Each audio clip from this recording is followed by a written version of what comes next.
What is up? Yeah. This is Sarkator. This is Marco Turvan and Son. Ah. He was young when he recorded this too. Check out Sarkator. Cool band name too.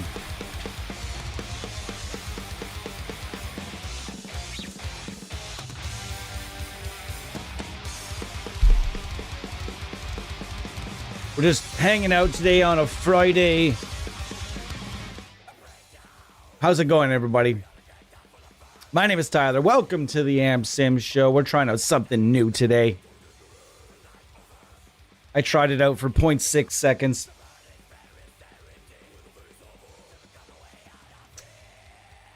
The Coke's just not tasting right today. I don't like canned Coke as much anymore. I like fountain Coke. And I try to it makes sure I don't drink a lot. Well, I still drink a lot of Coke, but still. Dollar drink days at McDonald's have me like you know, wanting to be there. And on my way back today, on my customary trip for my dollar drink day, liter of cola, my local McDonald's was closed due to a standoff across the street. So yeah, that happened. That was kind of weird, to be honest. How's it going, everybody? Anyhow, my name is Tyler, and welcome to episode 139. This is the Am Sim Show. You got the Atlas DSP Atlas app. This is a man, I fucking cracked my nail yesterday. Out of all things, a dryer. There. Get off me. All right, back to it. This is a Fender Strat. We call this here the sleeper. We call this a sleeper for a good reason. If you've seen any of Andrew Baina's videos, his videos on he's got a sleeper guitar. And essentially a sleeper guitar is a guitar that looks like your average Dadmobile. And then it actually resembles more of a beast. And this is what I did with this. This is the final voyage. The final voyage of, and only the second voyage with this guitar, but we are getting rid of her. And I'll tell you why. This pickup is I'm gonna switch this guitar either back to a standard. You guys can be the judge. Should I do a standard Strat with it, 3 single coils? I have an idea for that. I've got 2 Paul Gilbert injectors. I was thinking about running one in the neck, one in the bridge, and then maybe running something else in the middle position, or doing the Tom DeLonge thing I had going on with it before, where I had an Invader. And I have an Invader in it. It looked great. It was a custom job. It's awesome. It's I just never could get used to the Invader. What is your opinion on the Seymour Duncan Invader out there? So this is kind of a beefy boy. Let's see what we got.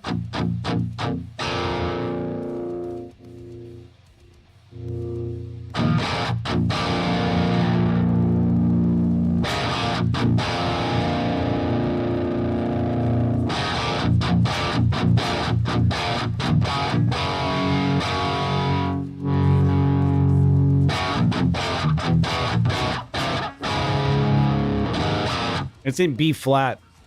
You B flat. No, you B flat. No, you B flat. Why?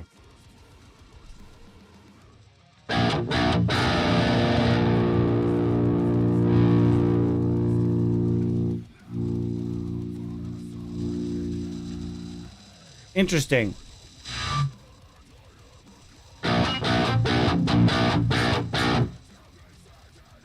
I feel like something is up here. I'm not sure what.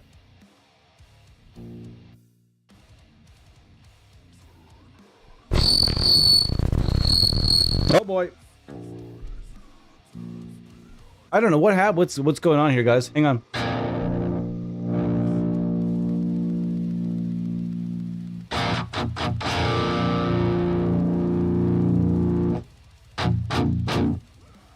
Very interesting. I'm having a hard time with this guitar today.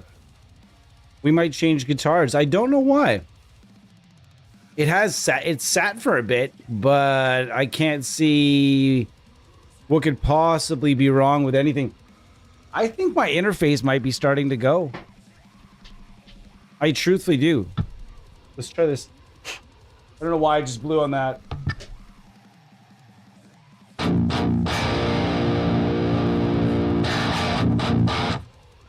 We're gonna try it as it is. See how she goes.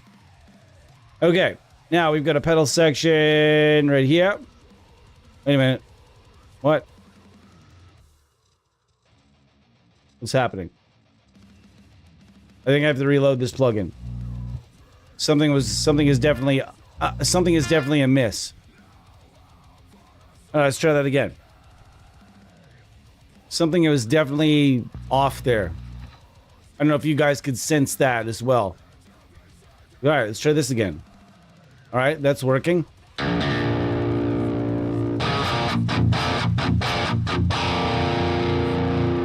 Sounding a bit better. Sounds good. Okay.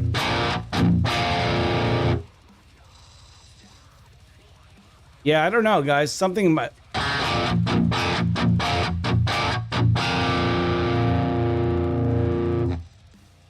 I think something may be wrong.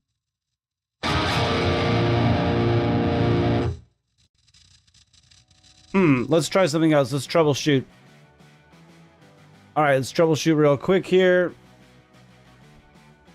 This is something I know always works for me. So if you're ever trying to troubleshoot something, always make sure... I used this before the stream. I pumped some DIs through it, and it seemed fine. So let's try again.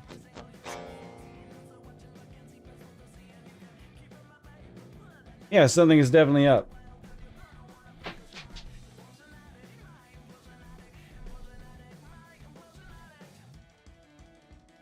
Okay. Very interesting. I can't get anything to work now. Okay, wow. All right, we're going to switch guitars. We're going to see if we can't get to the bottom of this problem. This typically happens when you least expect it, but I mean, I think we weathered this stuff pretty good now. Yeah, no idea what's going on. We're going to try a different guitar, and I'll get right on back to you. I'm going to grab my baritone because I had intended on ending this stream with the baritone anyway, and it's not breaking my heart because this guitar is coming apart soon anyway, so whatever. So yeah, give me a second, guys. Sorry about this. It is technical difficulties happen. They are what they are. I apologize, but not at the same time because they are a part of life. All right, guys, hold on. Give me about 1 minute.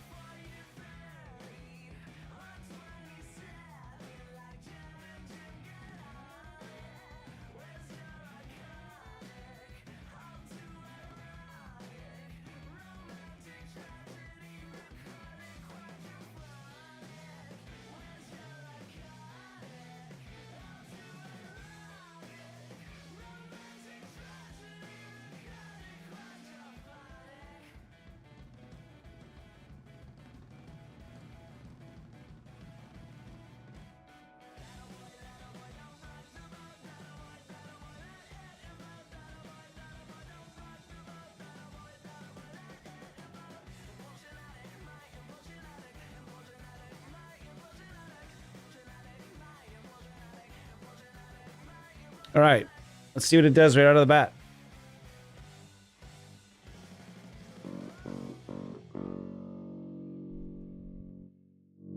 All right, we're fine. It was all guitar.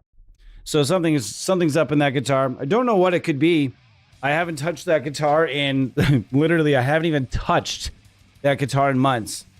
I have no idea what it could possibly be bothering that fucking poor instrument that has not been touched.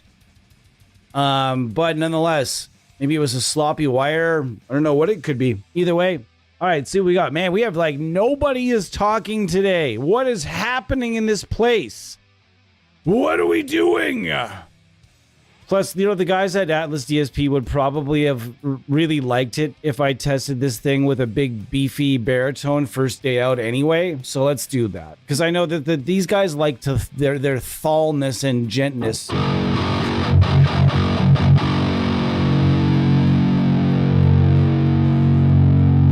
Okay, so immediately I'm noticing kind of a need for more headroom in the in the upper areas, the upper frequencies. There needs to be a bit more. If I'm turning this too far past, you know, like right now we're at 1, 2, 3, 4, 5, 6, 7. The dials only go to 8. I'm confused. Either way, I don't feel super. I feel like there should be at least 2 or 3 points of headroom that I don't need. But we'll see. Hold on.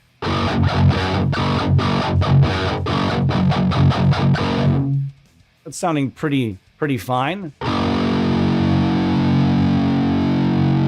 See, the bite is already on, and if you hear bite and core.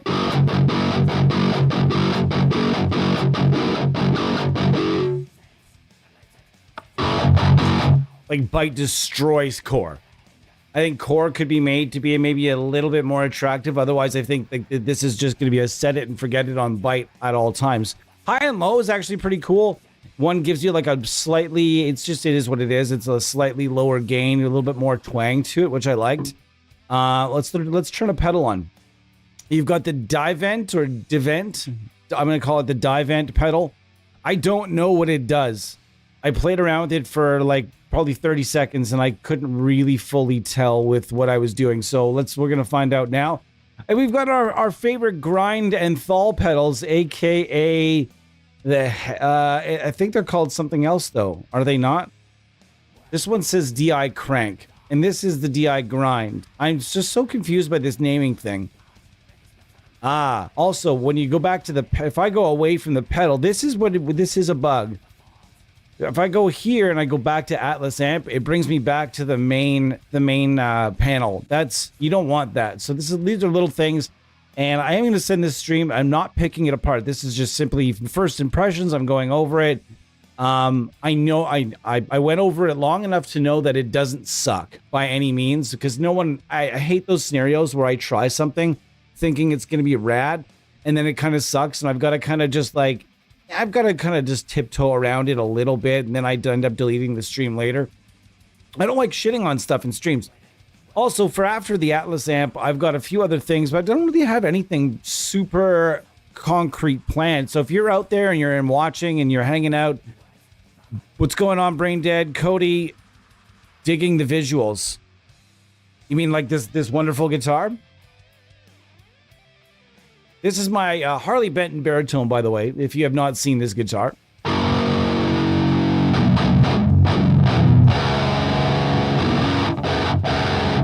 I feel like there should be a little bit more headroom. Like I need to be able to make things a little bit more crisp. Just, you know what I mean? Like I need that. I need to make it a little bit. It's a bit darker. I need to be able to make things just a slight bit more crisp. So getting a little bit more top end available in the treble and presence control would be nice. Also, like I said, going to this, like if you're playing on byte.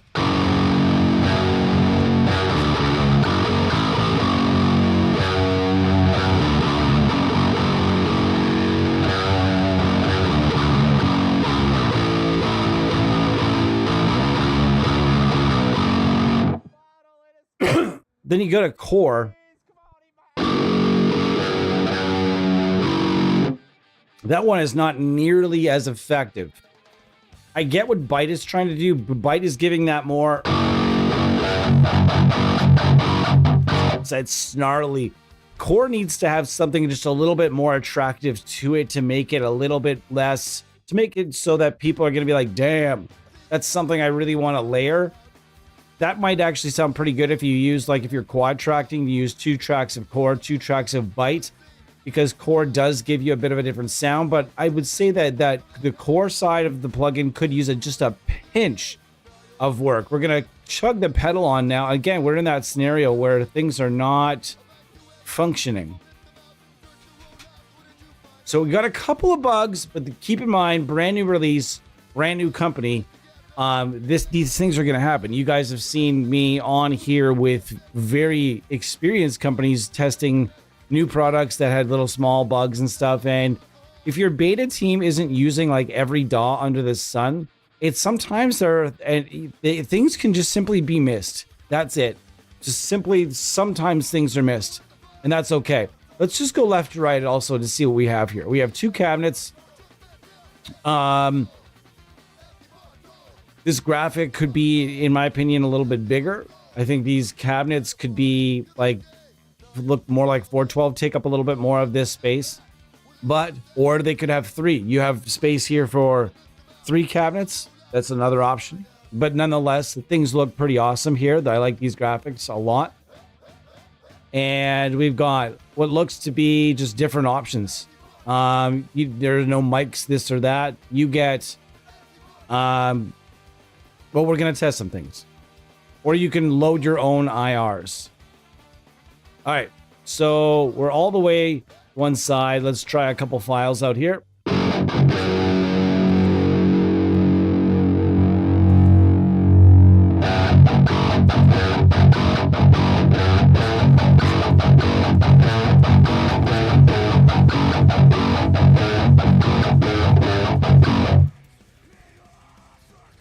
Really?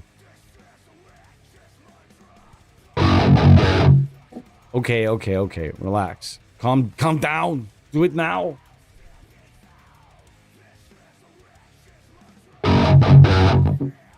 Really?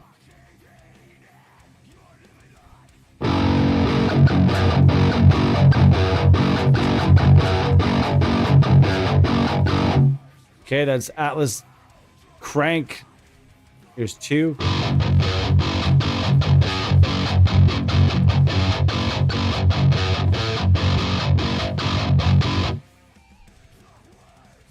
It'd be cool to have a backwards and forward, backward and forward arrows for both of these boxes. Something so when you're inside of, imagine if I choose this right now. Yeah, it's not going to let me go backwards and forwards in the folder either. I would say backward forward arrows on not both of these boxes rather, but just these 2 boxes would really help the user. This to navigate through a folder, and if I'm going back to these to just navigate through these would be cool too. Let's check it out with my own IR.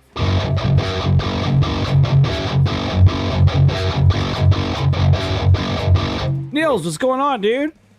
Tyler and all cheers. Bought this one a few, still not yet too acquainted with it. Bet it thaws though. Well, we're trying to figure that out. We are trying to figure that out. So far, the IR section sounds very solid. I like what they've done here.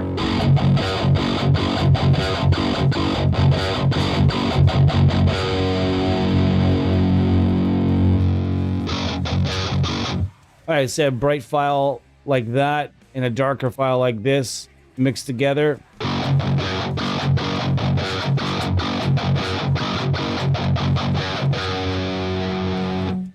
Still, are we back with the pedal? No. I can't use the pedal. Or any of the pedals. Okay. So that's mildly inconvenient.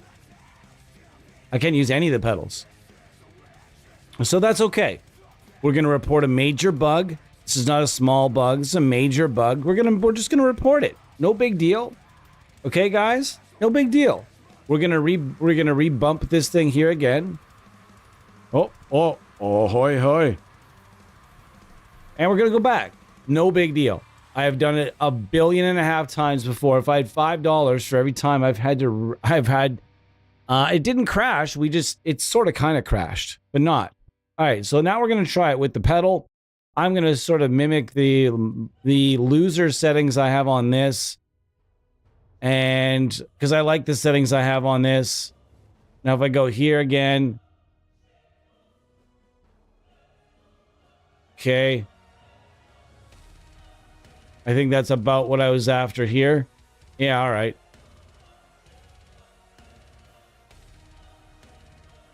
You know, once in a while, Lorna Shore makes me feel good. And I'm just like, man, these guys fucking... And as soon as I'm about to say rock, they change the riff. It's a different riff every 4 bars. And you're like, guys, can you calm down long enough for me to get into one riff? Can you play it in the song? Can you at least repeat it later on in the song for me? No, we can't do that. Well, fuck.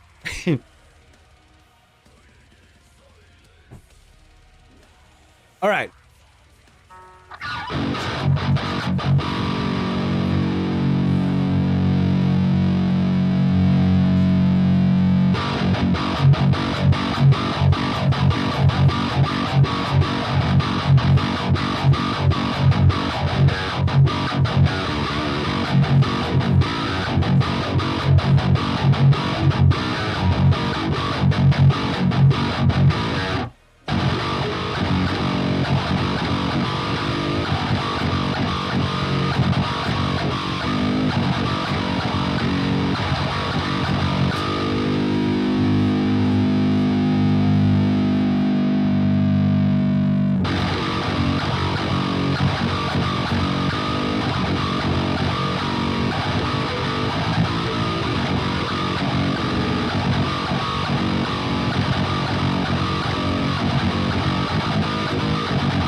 Yeah, I mean, it's cool and everything. But the first thing it has me asking is what... Okay, I'm just being honest, okay, guys? You guys know that you get honesty here, and I'm not picking on this product because it really does sound good. Like, this sounds crushing. This sounds very solid, very strong sounding plugin. I really am enjoying myself immensely so far. Okay, I want to be very clear about that.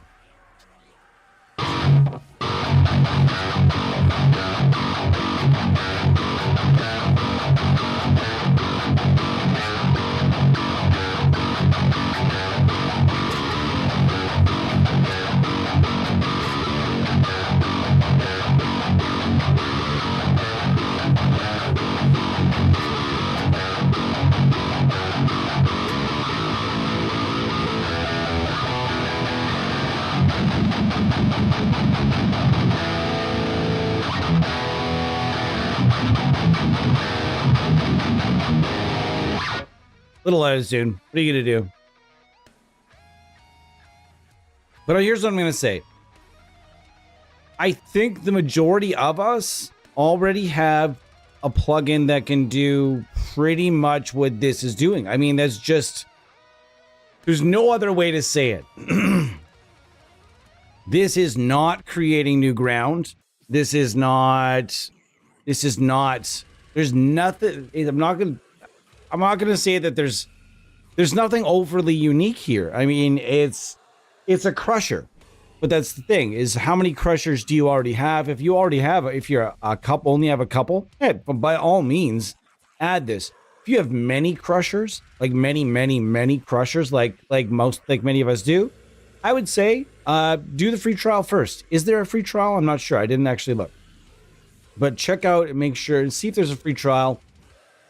Interesting pre-wired tremolo effects here. What if I click... Oh, when I click that on and hit the lo-fi button, what do we got?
Here's the other thing I'm kind of struggling a little bit with is there's a lot of presets here. I want to note that there are a lot of presets here. Like so many presets here. Like so many presets. Also, like a lot of presets, guys. And this is, keep in mind, this is a very simplistic amp, so there's definitely going to be a lot of overlap in these presets. But at the same time, you're getting to experience it through a bunch of different creators. I work with a lot of these people, actually. When you look at the artists, I've worked with many of these people on content, actually. Paralomo, Tyler Dowd. I recognize some names here. Some people that are super fun to work with, actually. Also, this fella right here, the Fad Lima, the Fad Lima. This guy he creates really, really good material, really good content. This guy right here, so XTHEFADLYMA,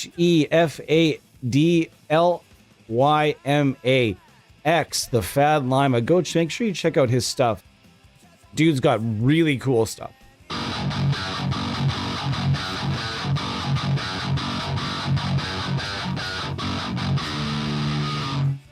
That's very sizzle-tastic. What do we got here? Holy shit.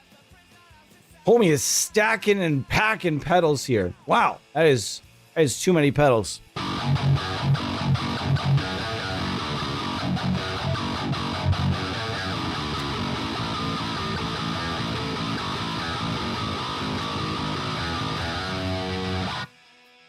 All right, so if you've never seen these Atlas DSP pedals before, they've been around for a little bit. We have one parked in our chain at all times, as you guys may or may not have noticed. We use this one quite often just to kind of add.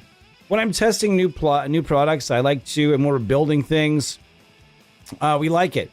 It's in there. And so far, it hasn't bucked us yet again. So although I'm really curious, what is the Divent pedal? Okay, so let's just go to this, basically the standard setup. This is basically like, there aren't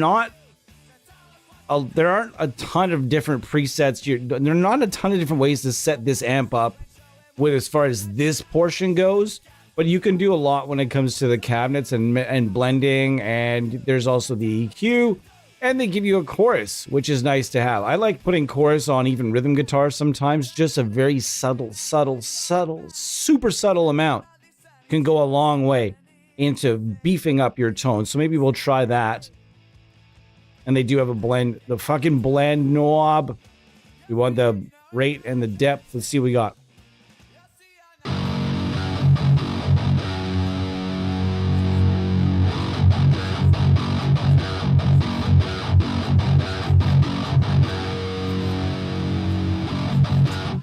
I made it muffled. I don't know why. Why'd you make it muffled?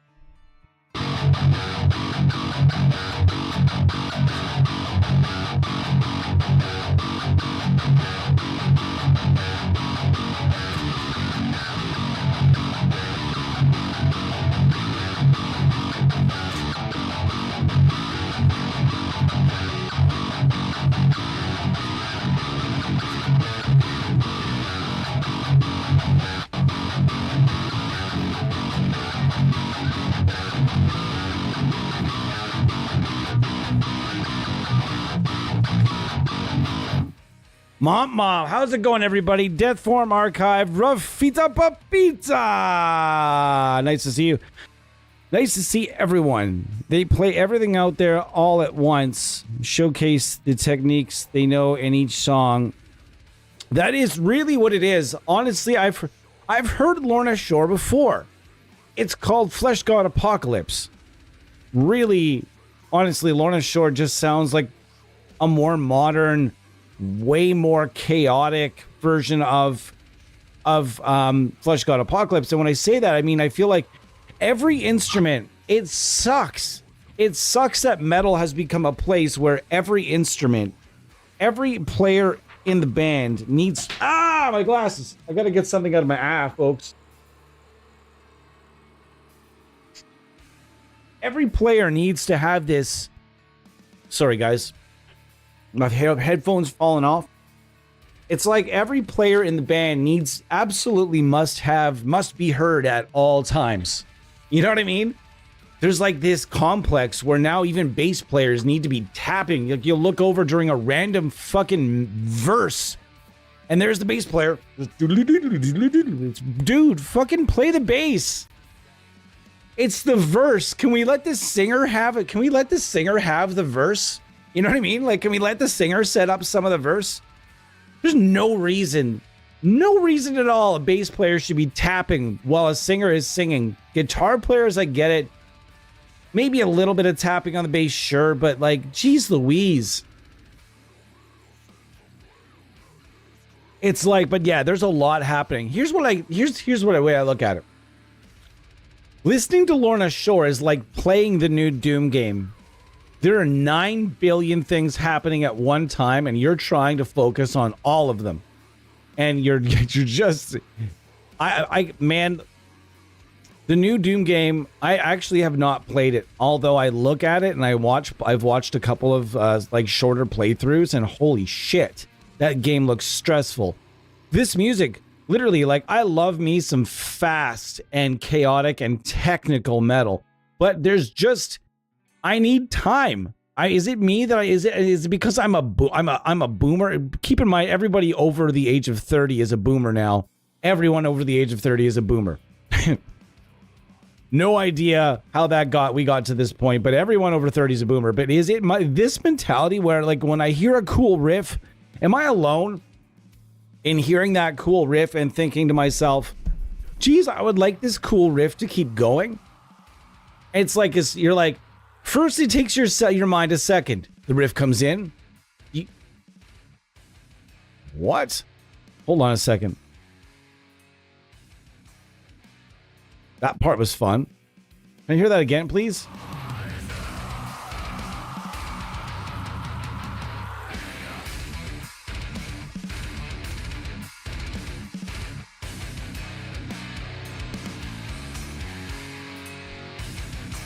Man, what happened to this band, Black Crown Initiate? When these guys first came out, they were fucking everywhere. They were fucking everywhere, these guys, man. Everywhere.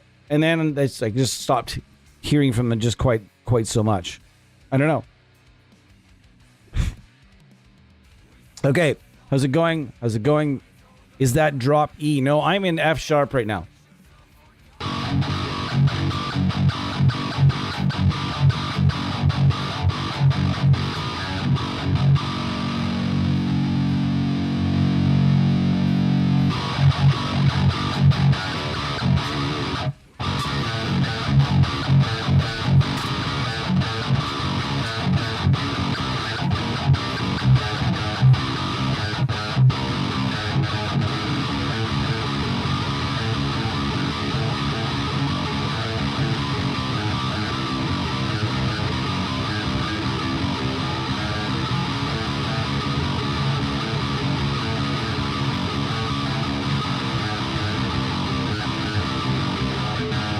That's pretty...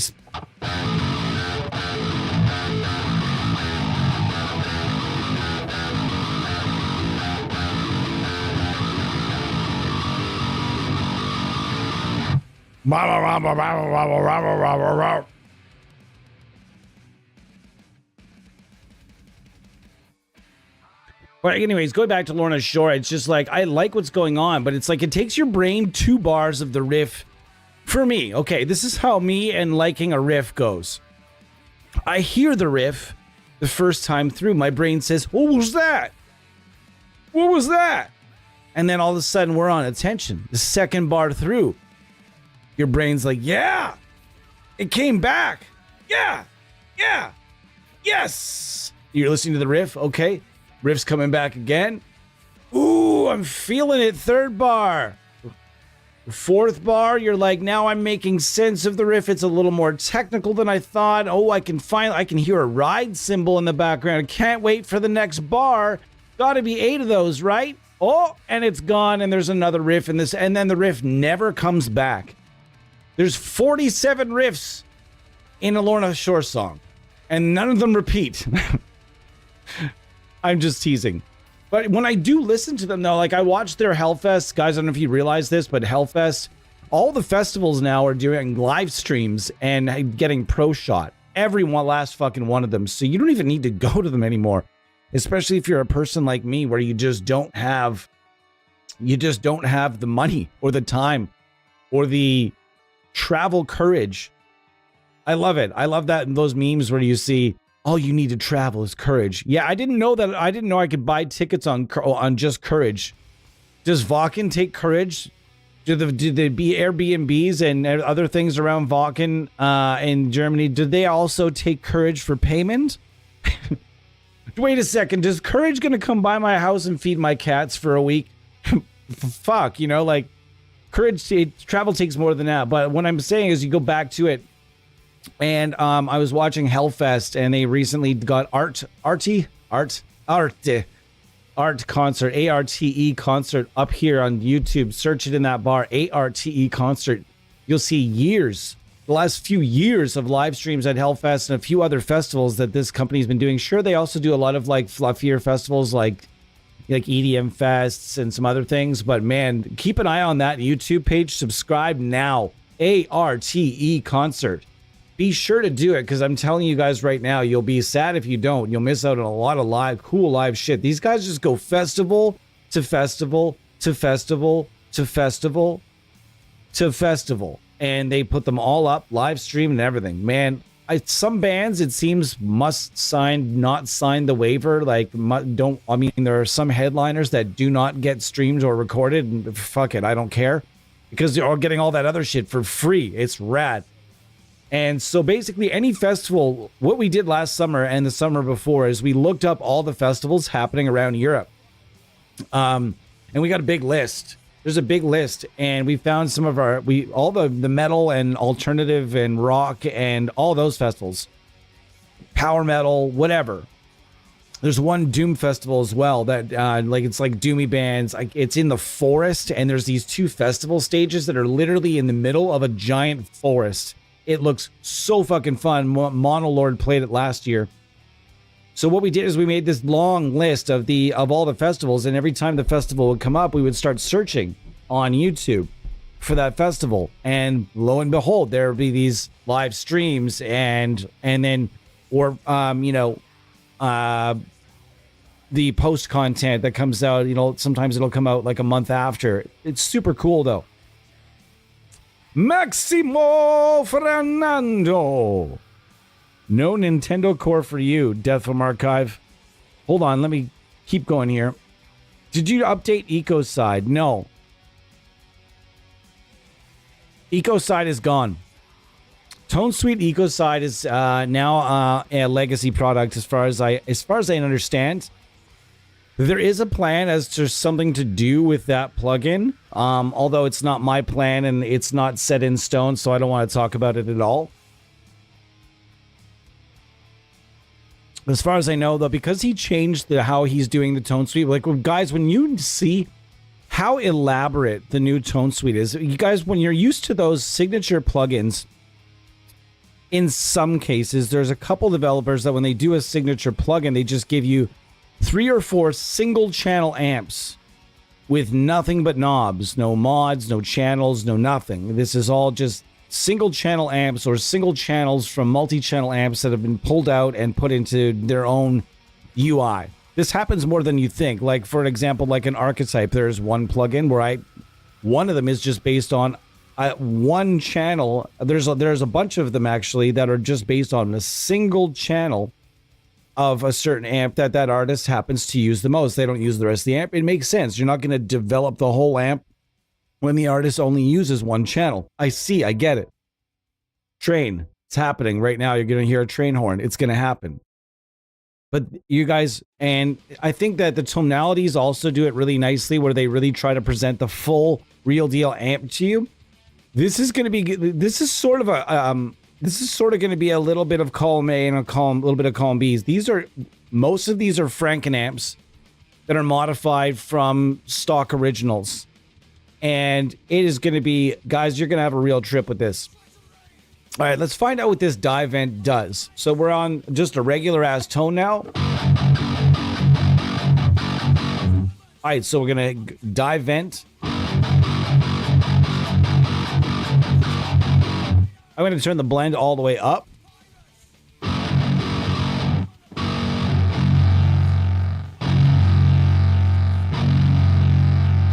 What is that doing exactly?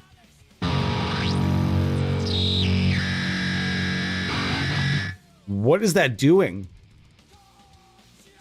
I'm very confused. Oh, there are different modes as well. Hold on.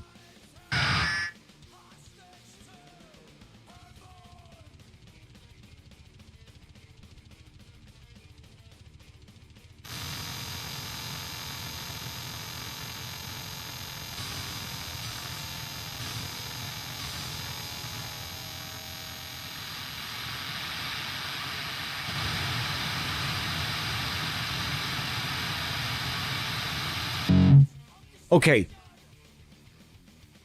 This is maybe the most confused I've ever been in my almost 15-year career in the amp sim industry. I'm very confused as to the purpose of this pedal. I'm very, very confused as to the purpose of the die vent pedal. But I'm going to find out by asking that the source. And I'm not going to use this in, well, hold on. We're going to explore, we'll explore it a little bit, but I'm very confused right now. It's a ring modulator. Bit crusher. Yeah, I was thinking something like that. Bo, what's going on, brother? By the way, sorry if I haven't said, there's anybody I haven't said hi to. We here, and I'm here. I'm sorry. Second half, I'm looking for recommendations. Well, first half, or the majority of the first half, we're going to chug around on this here pedal, on this here Atlas amp. And then we're going to second half, we're going to go through, you guys pick. You guys can pick the guitar and the plugins that we're going to use. Apart from the first plugin I'm going to get to is going to be the 9 gates. We're going to build a rig with the 9 gates from Nembrini. Modern Gent Stuffski. I'm very confused. So can someone explain to this old boomer how exactly modern gent bands are using such an effect? I'm very, very, very, very curious. Okay, so let's try some of these other modes because I'm not going to get beaten like that.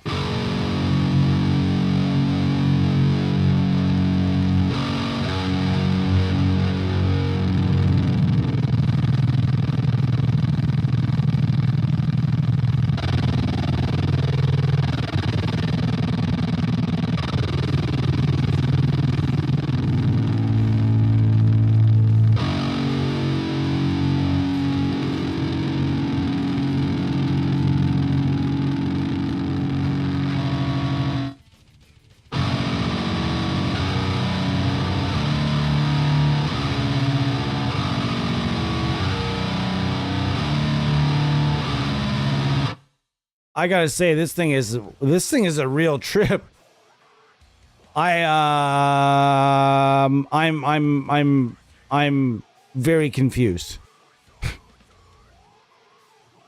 Anyways, I'm gonna figure out exactly how that works. It sort of reminds me of that one plugin, the Pixelator from JST, but like obviously not exactly. It does. If you've never heard of the Pixelator, it does some fun things. I do like that lo-fi thing that a lot of like gent bands are working on, are working with. But guys, do we need a setting on an amp for something that is super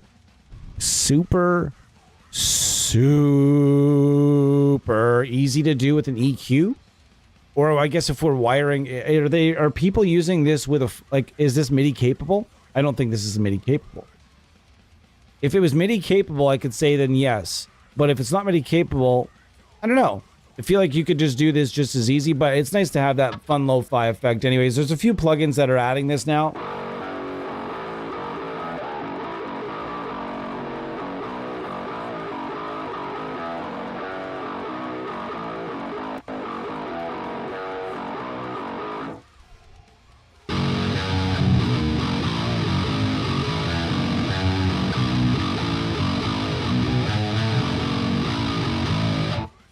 Beefy.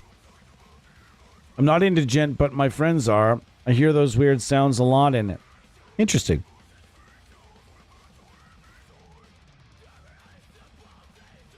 Those sounds are 100% gent oriented. I mean, I like to consider myself kind of like a guy that's got my finger to the pulse of most guitar tones and the needs of most players. But man, that's a new one for me for sure. I can see the need. I don't know that I've heard the way it's used particularly. Because like what I'm hearing in the background now definitely just sounds like, click down to the low here is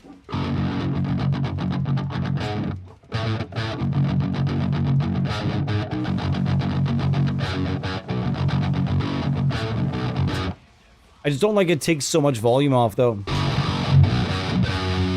Or maybe it doesn't take that much off though. We're gonna try to knock this up a notch here.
Because we're boomers. I'm over 30. I'm over 30, so I guess I'm a boomer. It's funny, though, when you listen to, like, the youngins talk about what a boomer is. It's like, no, dude, a boomer is someone in their 60s, almost 70 at this point. Literally, boomers are almost 70 years old at this point. It's what are these people going to do when they turn 30? I tell you one thing, that most of these people are going to be the boomers. I'm going to give you a little boomer comment right now. I tell you, there are a lot of people. There are a lot of current young people that are going to be living with their families until they're in their 50s or 60s, and their parents are, barely hanging on.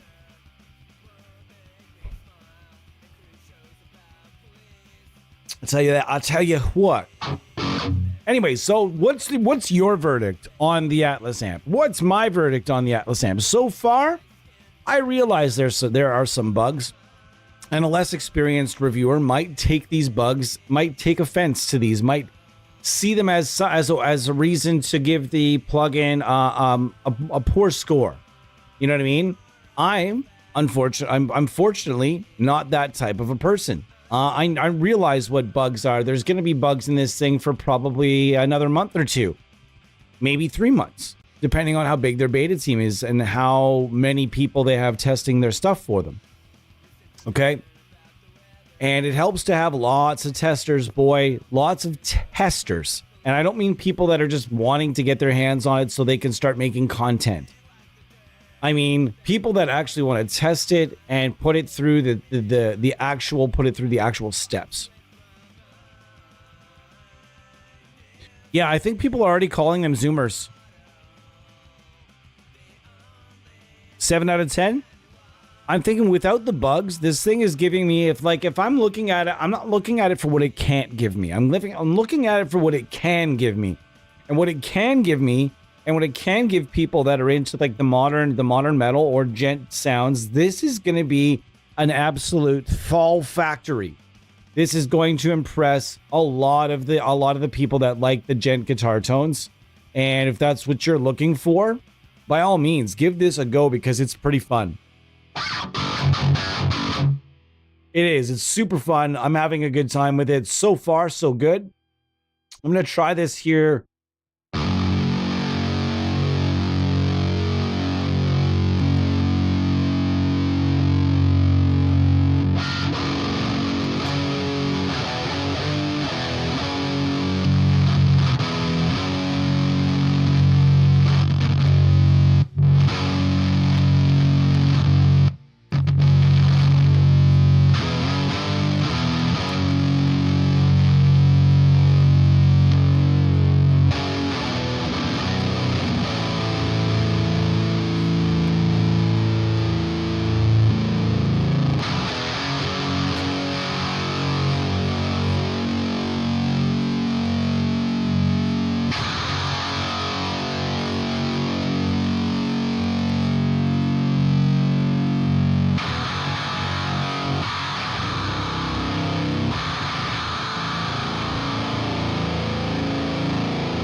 So the fuzz takes some doing. It's definitely got this little bit of like this little haunch of something I don't know if I like right off the bat. Sort of leaving a little bit of like artifacty type stuff going on there that I'm not 100% down. And like maybe a little bit of mids that could get shaved off that. But otherwise, I think the fuzz is pretty fun as well. Yeah, the pedals are curious. The Divent pedal is, wow, interesting. It's an interesting bird. I don't know if it's for me. The Grind pedal is 100% for me. The Thal pedal, again, very much up my alley.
Neat. Kyle Hunter in the house. How are you? Yeah, man, you know what I'm saying? Like, this is cool, but I just don't know that it's giving me anything that I can't already do with a very wide selection of things that I have. That being said, what I will say is if for some reason the Atlas amp is not for you and you're going to be like, I'm going to hang back, here's what I'm going to tell you. Go and get these at very least. Go and get the Grind. Go and get the Grind and the Thal. Or I think it's called the Crank and there's something else. I think it's Crank and Hell, maybe? I'm really curious as to why both of these pedals have two names. Very confusing. I would say that even if you don't decide to purchase this plugin, please go and buy these two pedals. Also, another pedal they have called the Rekak pedal. R-E-K-A-K. It's one of their, I guess, one of their friends or one of their creators. They made him a plugin, and it actually sounds pretty cool. So I think it's probably just a similar take. It's similar to these. It's similar to the Grind and the Thal, I think. But you be the judge. Let me know what you think.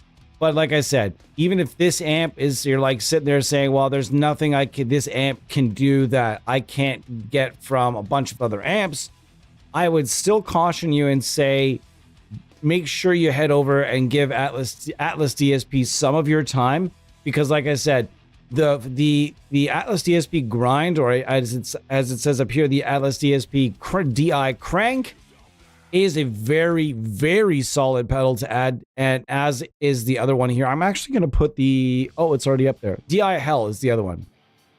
So I'm going to put this up in my, and leave it there for a bit.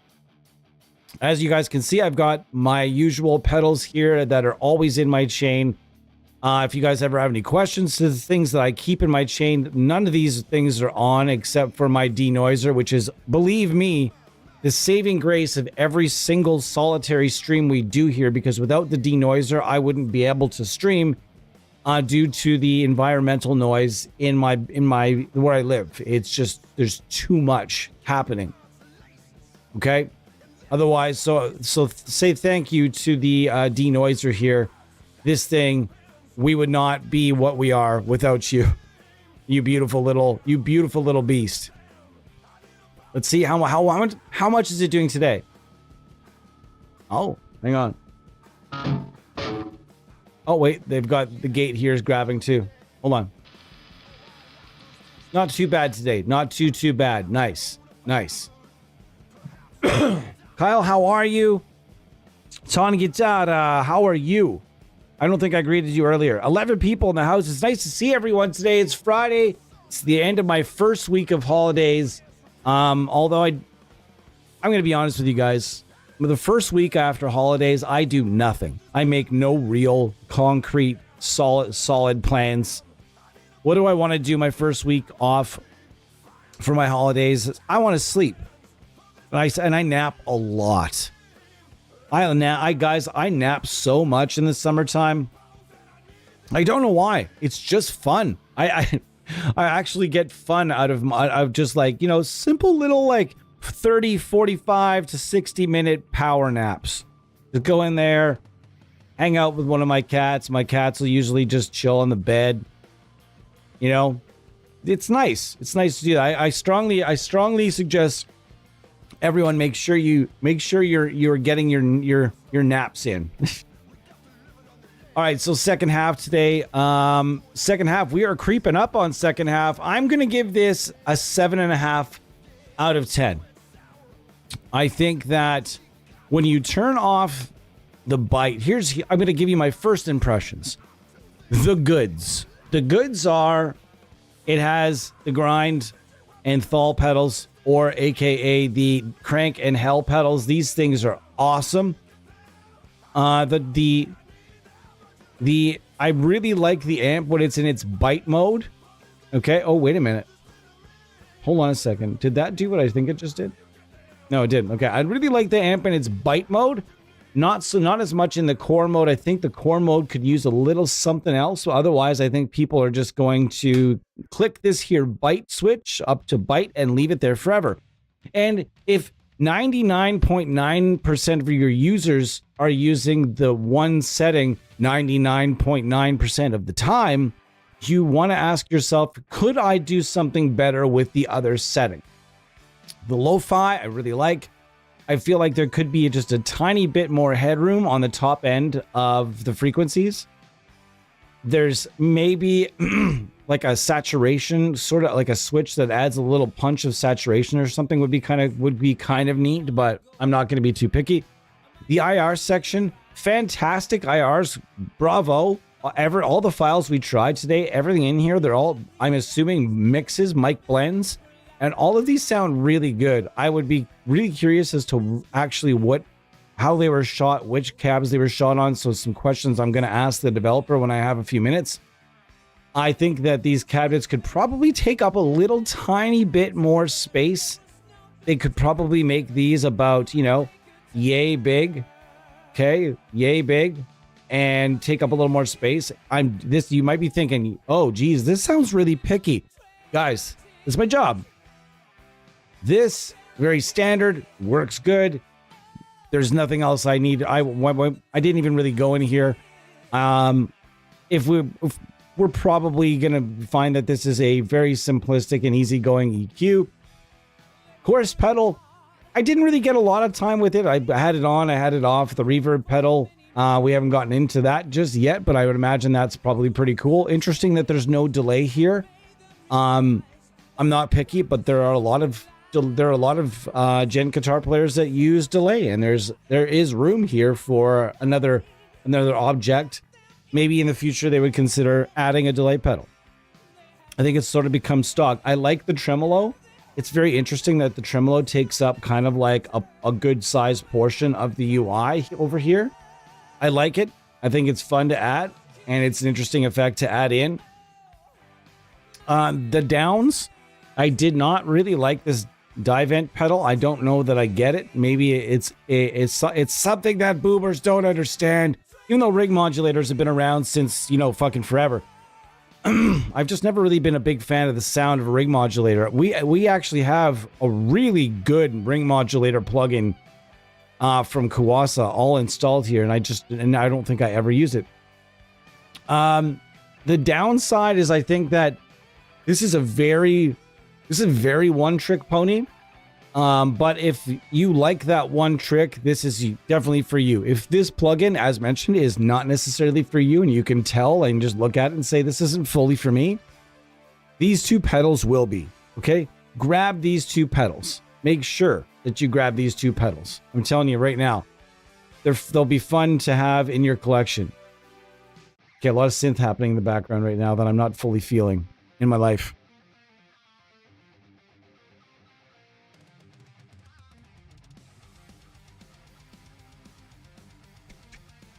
How's it going?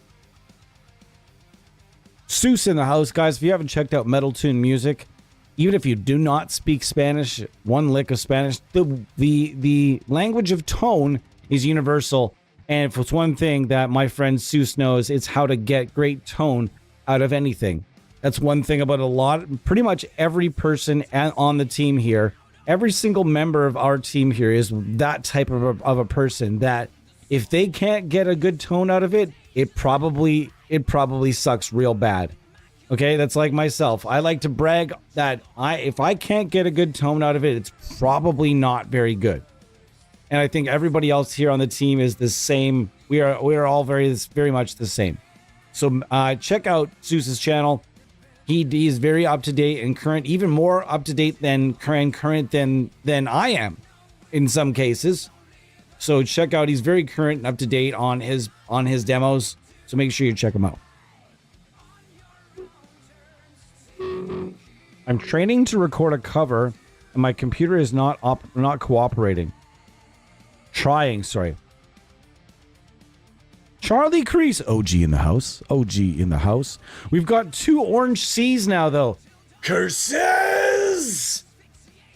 Guys, all right, I'm gonna come back. What are we doing in the second half, guys? Nobody told me which guitar I'm using. Nobody told me which plugins I'm using. I don't know. I don't think I want to come back with this guy. I don't really want to come back with this guy. But I could. I definitely could. We could just keep chilling with the baritone. Yeah.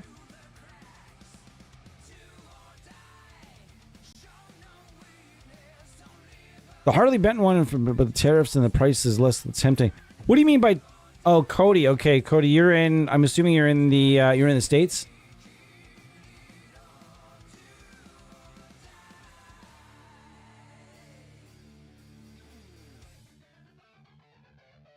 I'm just reading through the comments, guys. Iceman again.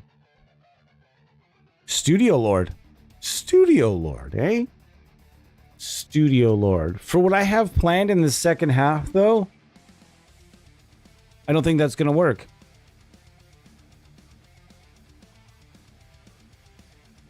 Alabama. I think that's where Donut Operator's from. I think that's where he's originally from. Alabama, no?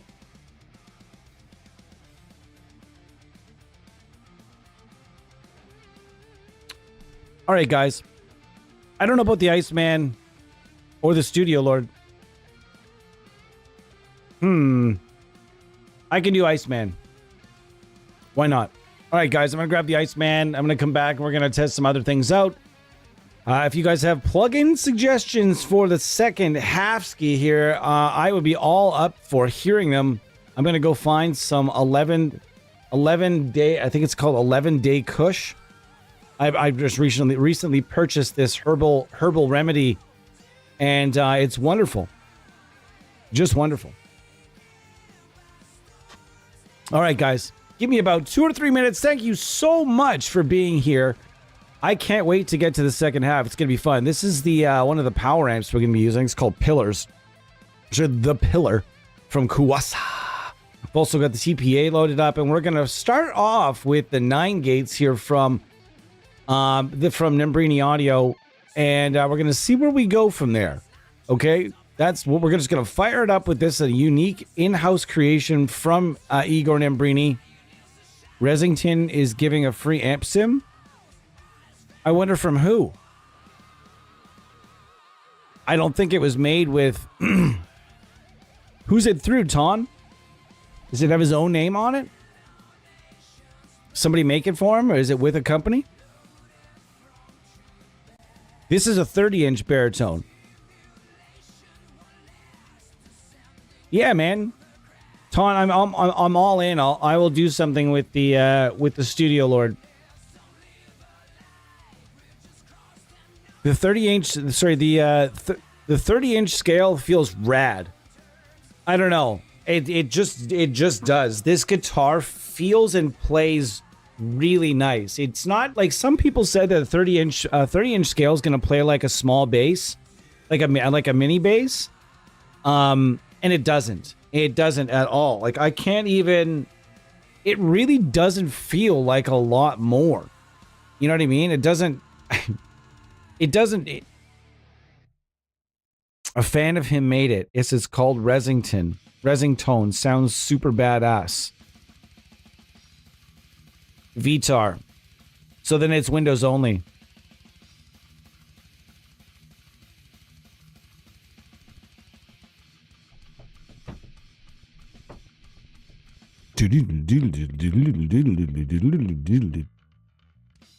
Nice. Okay. So, guys, I'm going to be back. In the meantime, my talking points for y'all are going to be, what video games do I need to play? We're going to get off the topic of guitars and amp-synths for a minute.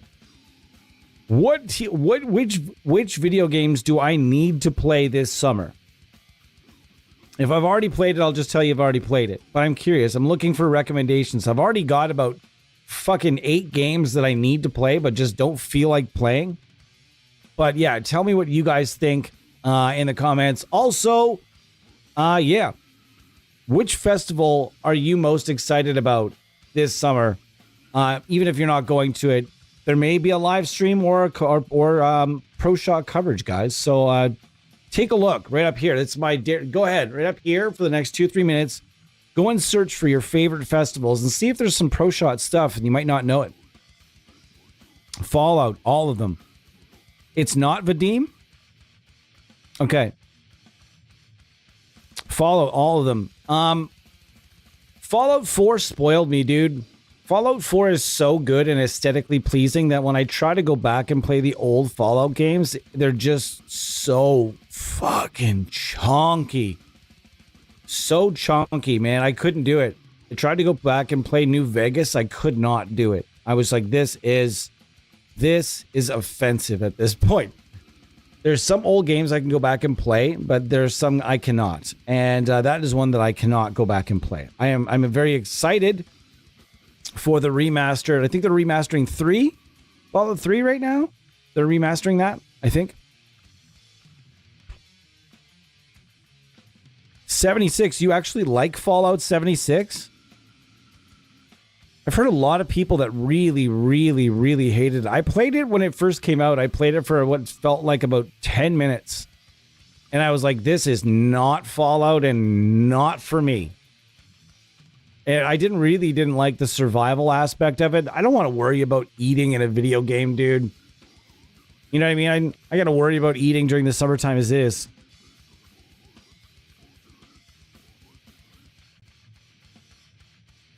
All right, that's the discussion. I'll be back 2-3 minutes, guys. Thank you so much for being here. Like and subscribe. Wait, no. Down here. I just did the cheesiest finger guns ever. It's a lot better now, but it's still not Fallout. Yeah, everybody's trying to make every game into Fortnite now. They're trying to add goofy like Call of Duty's gone, dead, buried. I know everybody that I know, every single solitary human being that I know, and I used to know some people that were into playing Call of Duty. None of them are playing anymore. Not one person.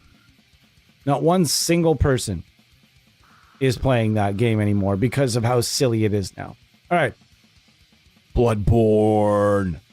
That's a game? I have heard of it. I will look it up. Guys, 2-3. Thanks so much for being here. Cheers.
It's made by Anatoly Nikolov.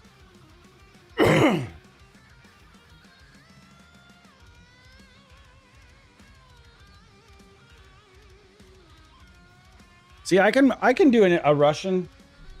I can do Russian impressions and no one will say shit. I have so many impressions I love doing. What's your favorite impression to do? Everybody has an impression they can do. Everyone. And I mean everyone. I think everyone I know has at least one impression. What's the impression you do best? Tell me in the comments right away. I'm curious. Tell me in the comments, what is your best impression? I wish I could hear you do it as well. I had to think about mine. I like my Russian accent is pretty good. My Russian my Russian man speaking English accent is getting pretty good. I say my Gollum is probably my best though. My Gollum impression is the best. It's the best one I do. But accents have always been fun for me. Doing voices and accents have always been fun, but now it's so frowned upon. I don't understand it. Oh boy. I don't understand it. I really don't fully get it. Anyways. Getting some sniffles. For such a big playlist, this song comes on every friggin' stream. I have such a large playlist. I gotta make it bigger. I'm starting to hear certain songs that I gotta take a few songs off here too. Anyways, what do we got?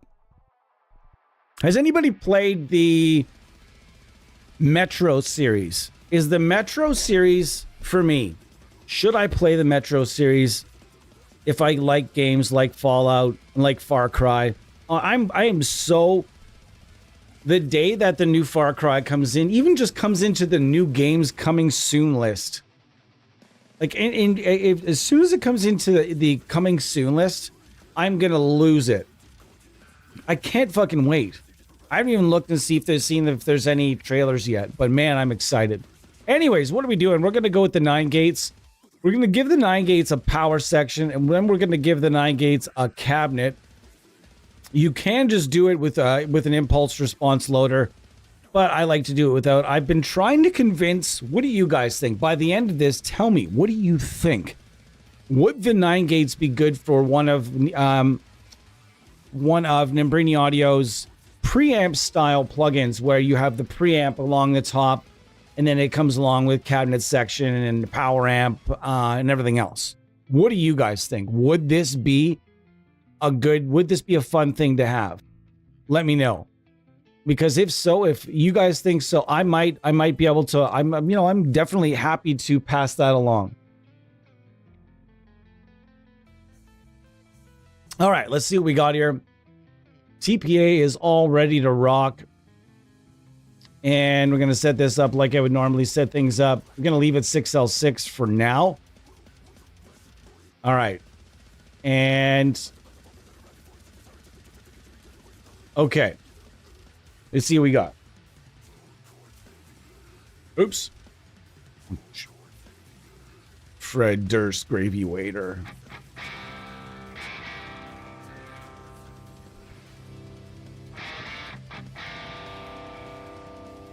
Okay, we're cooking already.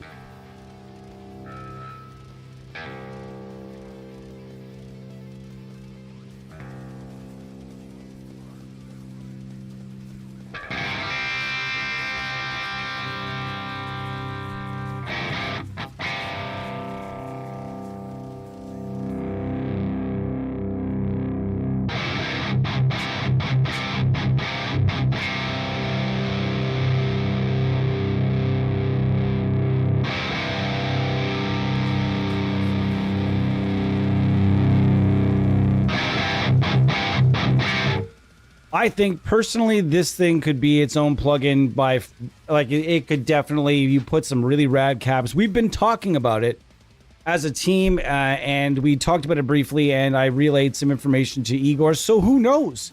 It could happen.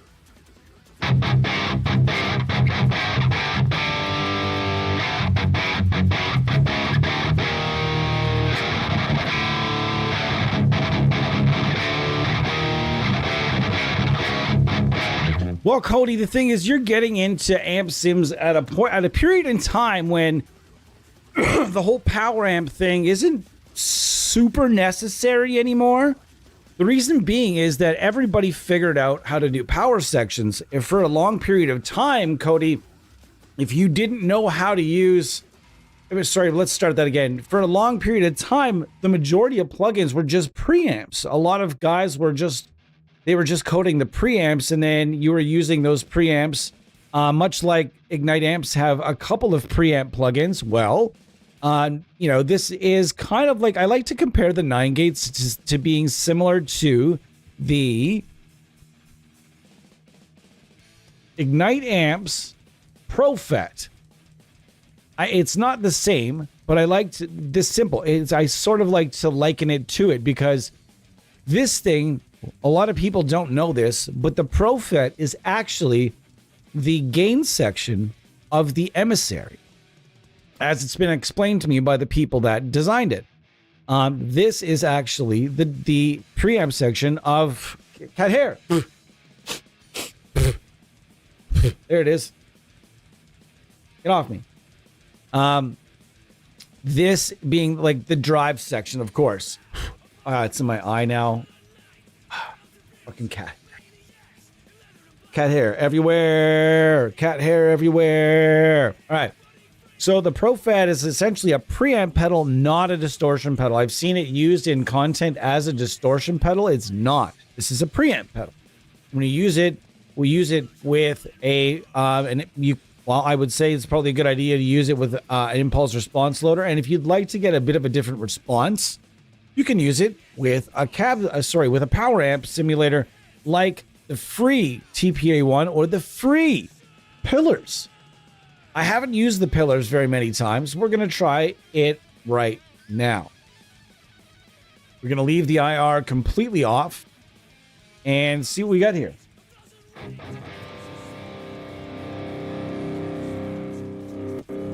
Really?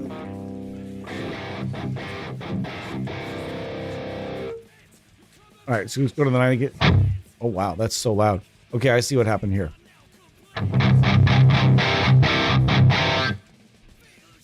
Okay.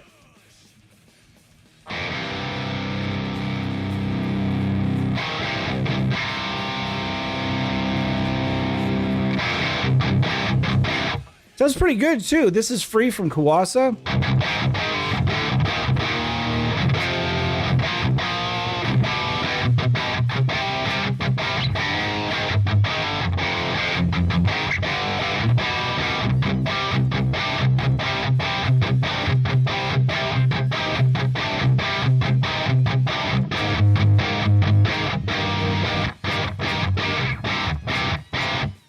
Sounding pretty tasty so far today. We've got some tasty jams happening right now. And we could definitely go over a few different preamp type plugins. Like in Helix Native, they have split power and preamps, so you can do it.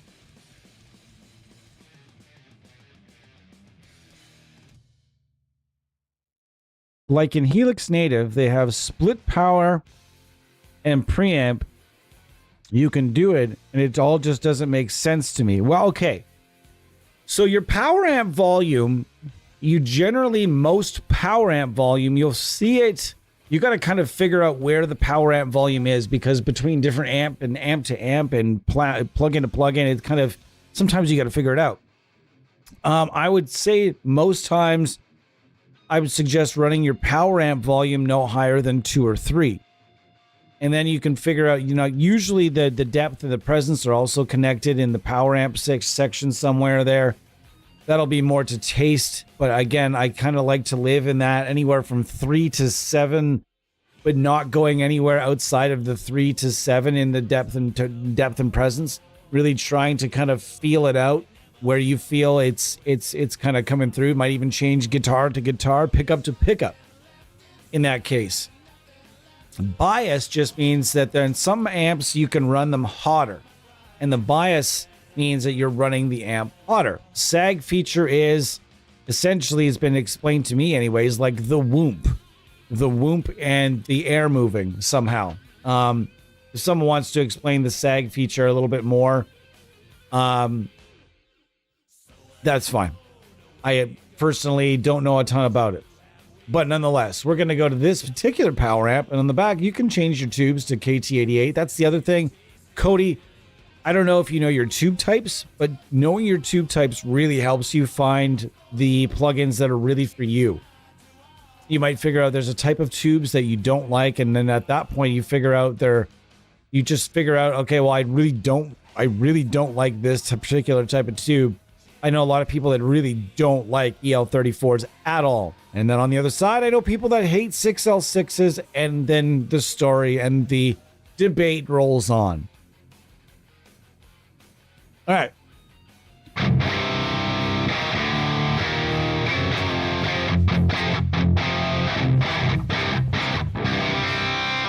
Oh man, the power amp has a ton to do with it.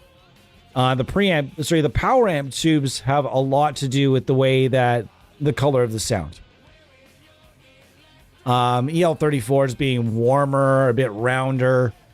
Is 6L6 is being a bit more of those peaks and valleys, very, very punchy low end. And then you get KT88s that are more of a neutral tube, I find, that do a little bit of all the good things of the aforementioned two that we mentioned. They're just a different bird. I'm not an expert. Bo's here somewhere, I think, so Bo would be able to tell you the exact differences. So we're using the 9 gates through the TPA1 today, and it's sounding mighty fine. Let's keep going.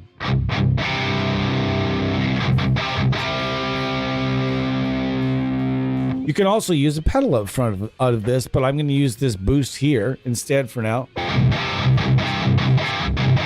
See, I want to boost it a little bit more. Oh, I heard it. There's the one lick in this solo that, man, I'm going to go look it up. Tonight's the night. I'm going to go at least look up the notes. Hold on. Where is it? This solo, dating back to my childhood.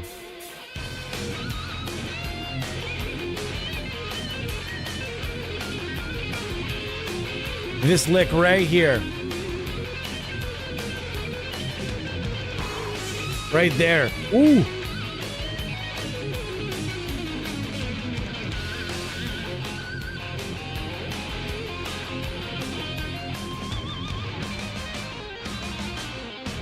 Fuck. Alex Skolnick. Why? Why is Testament? How is Testament? Why is it not the Big Five? How? How is it not the Big Five? I've never understood how it wasn't the Big Five. Why is Testament not in that bunch? They got to be in that bunch.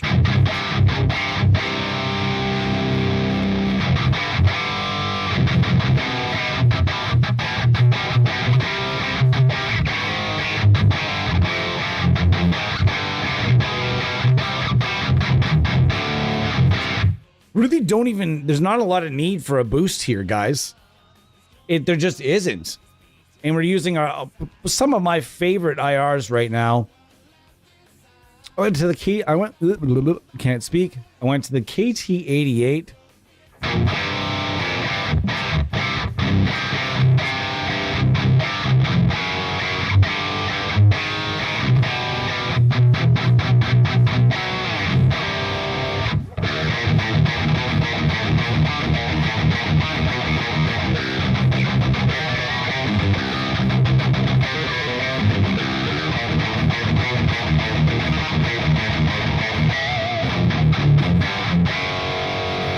Let's try adding it for fun. But if we're going to add a boost pedal right now, we don't want to make a mess. And I think it would make a mess if we don't chill out this boost and this drive a little bit before we do that. Let's see. Is this a little more chill? There's a lot of mid honk there still. Let's back that up.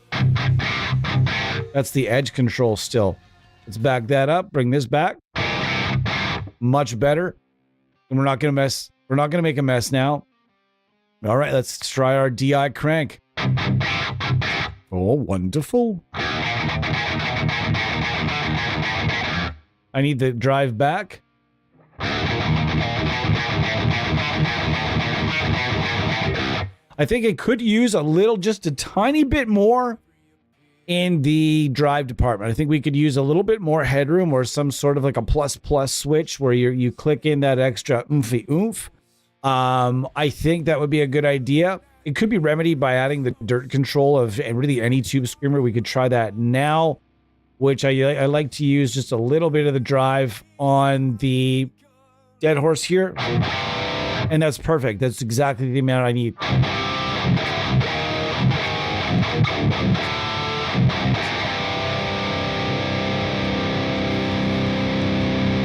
Man, strong tones today, boys. Strong tones. Very strong tones. I'm very much enjoying what we're doing here.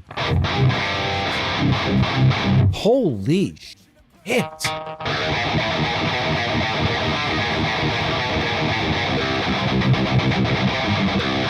Want something a little bit more scoop seed? We can bring that back.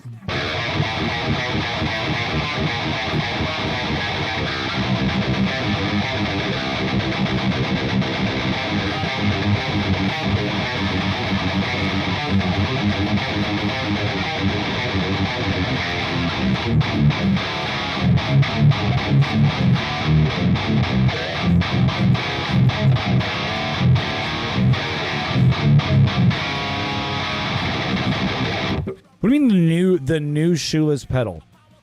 What about it is new? I feel like the guitar's probably a bit loud.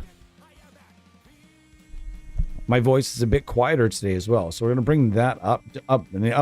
Check. How's the voice today? Can you guys hear everything nice and clear? Check. Check.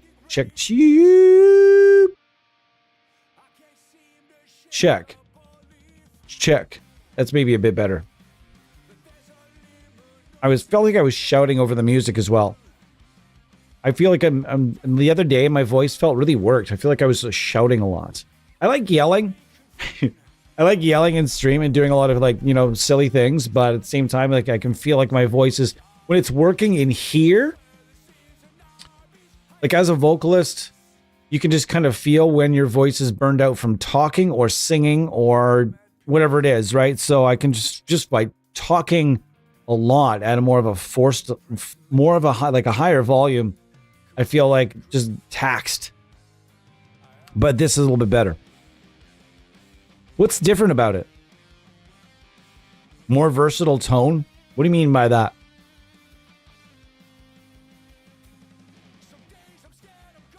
What do you mean by more versatile tone?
Stay the fuck away from my car, you crack donkey.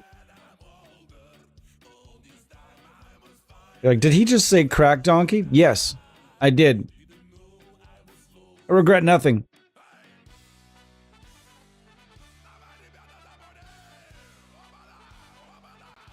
We had a standoff today at a local pharmacy known for serving things like methadone. It was interesting. It caused for my somebody to probably, for multiple people to be extraordinarily traumatized for probably a good, very long time.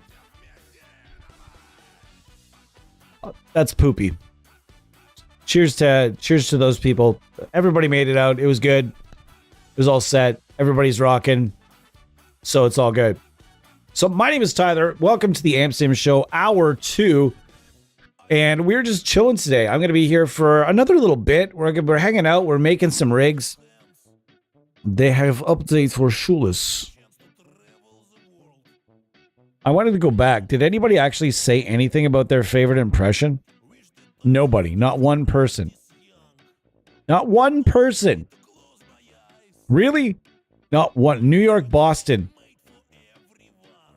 Is that what that was? New York, Boston accent? That's your favorite? Ah, Jersey Shore. Okay. Yeah, you know what? We talked about that yesterday as well. We watch a lot of Jersey Shore. We're probably going to end up watching that today. It's something we watch. This is something we do every year. We watch little bits and pieces of the first 3 seasons of Jersey Shore. Not after that, because after that, it gets fucking stupid. They go to Italy, and it's just fucking dumb. Stupid. It's like when bands stay together, but you can clearly tell that they've completely lost the ability to communicate or write together or anything else. They're just staying together for whatever reason. And you can just tell when that happens. And that's what happened to that show. After the first 3 seasons, the bomb though. As far as impressions goes, someday on here when it's unexpected, I'll pull out my Gollum impression, and I think it'll really I think you guys might like it. It's not bad. But I can do my Russian impression all day and no one can say shit. It's not going to offend anybody. If anything, it'll get me punched in the face someday by a really tough person. More fucking knobs. Oh, you said French. Okay. Which French, though? Are we talking about cette French? From Paris? It's nice and very nice. And are we talking about the Québécois, franglais, Québécois,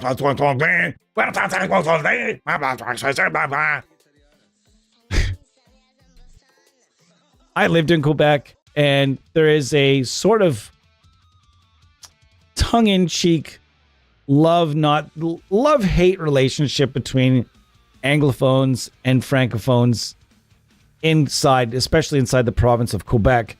We're not going to get into that because that gets political and stupid. But I was actually living there directly after. It was about 2 years after they did a referendum there.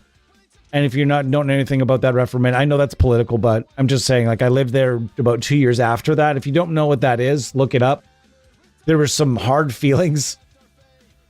And it was kind of awkward there. If you got caught there and you weren't able to speak any French, if you were outside the city of Montreal and you couldn't speak any French whatsoever, you could get your ass kicked at that point. You really could. But unless you said you're American. And I actually was in a scenario much like that.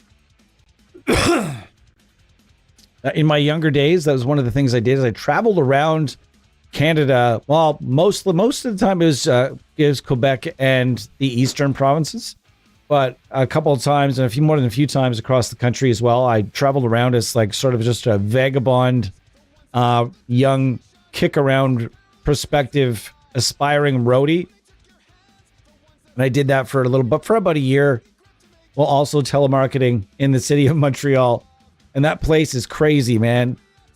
Beautiful city. I would suggest if you're ever thinking about coming to Canada and you've never been to Canada, that would be the first city you should visit, because it's probably the most beautiful that we have available.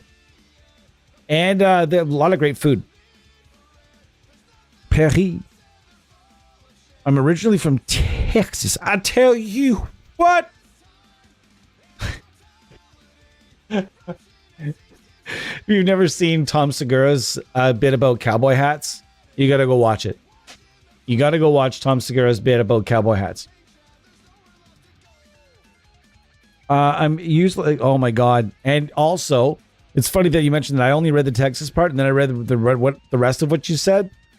Right after looking for that, also go look for Tom Segura and his bit on Cajun people. He really likes Cajun people. He does, man, you just go look it up. Probably in the search bar up here. He's got lots of free clips on YouTube. Tons. There's lots of accents I can do well. All right, let's keep chugging here. If there's a preamp, now we're gonna go for an old one here for a sec, and I'll show you guys like an old preamp. I'm gonna find out if this preamp still holds up. Let's go with the Wagner Sharp. This thing is old as fuck. This thing is super old, but we're gonna see if it still sounds good. I love how the quality is on like a knob. It's funny. All right, let's see what we got. This thing still holds up, guys. It still holds up. I can't believe it. It's so old and it still holds up.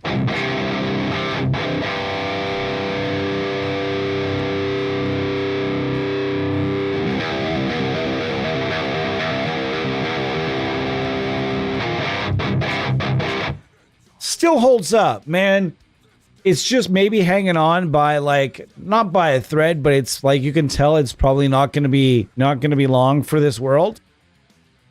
Starting to get maybe a little on the dull side in some respects, but not really. For free, you can still find the Wagner Sharp,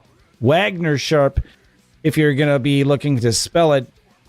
Wagner Sharp. You can probably find his Nick Crow Labs. He's got a few old plugins, but this one being his best, in my personal opinion. He's got a couple of 5150s that they're not bad.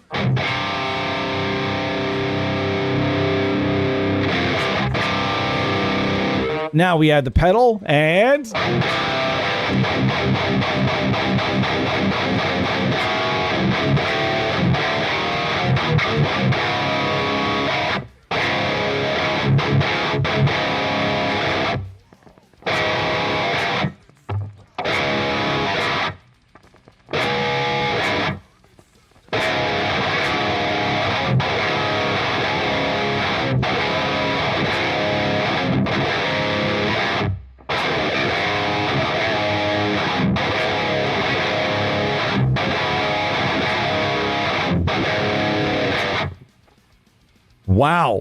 wow.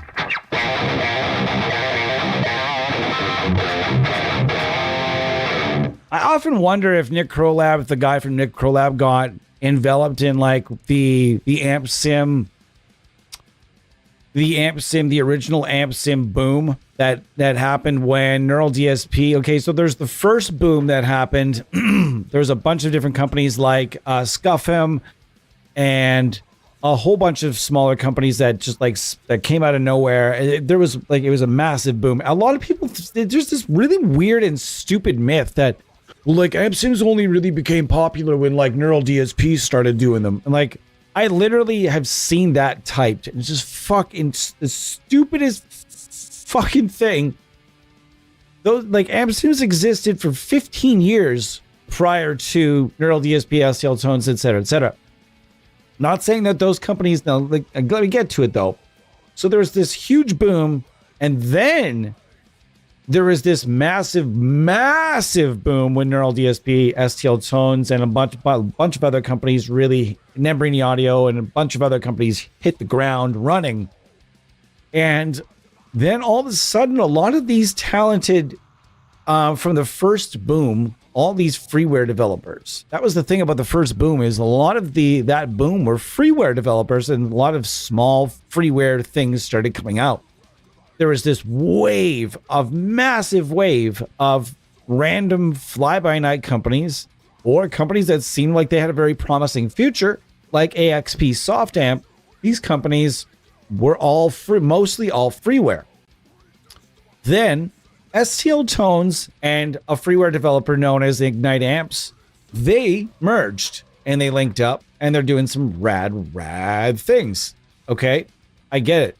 But then, well, I'm just going to go ahead and say that there's also a very key freeware developer known as Elaine Poulin back in the day that is working for one of the behemoths. I know he is, but I'm not going to just specifically say exactly my opinions, because someone might actually come for me on that one. And I don't want to get too crazy about that, but I'm just saying that I know that Elaine is working in the industry. So and then you saw a lot of those freeware developers start to just go under. When I say under, they're freeware developers, so it's not as if they went bankrupt. They just stopped updating things. They stopped putting out new stuff. They just sort of went under, almost seemingly vanished. And I really truthfully believe a lot of those companies, the people, the very talented, the ones with the most talented coders, probably in all likelihood, a lot of those people probably went to work for some of these bigger companies. And I know one of them went and vanished because now he hasn't merged that company. This is interesting. So he has not merged his original company with this larger company. He has not merged the two. He doesn't want or have any interest to merge the two.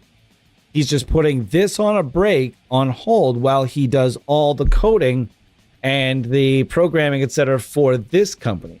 He is not on their staff. He is being paid on contract by the product.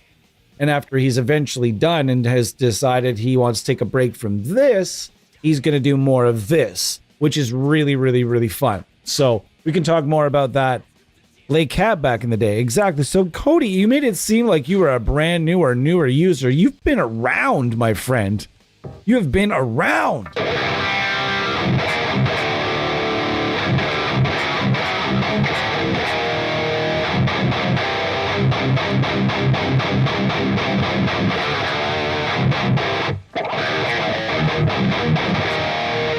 Let's crank some of those mids back.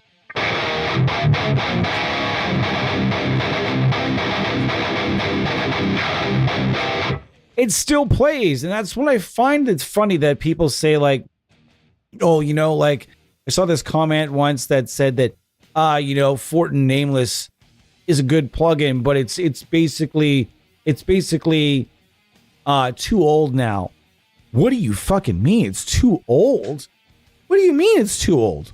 Oh, because it doesn't have all the modern conveniences of all the modern conveniences that they've been putting in, like the transpose feature and everything else. So because it doesn't have that nonsense, let's just focus on the tones for a second here, not all the built-in conveniences of life. Let's focus on the tones and live in a world where we build our own signal chains from time to time. And in this particular case, I think we've built a pretty damn good sounding signal chain.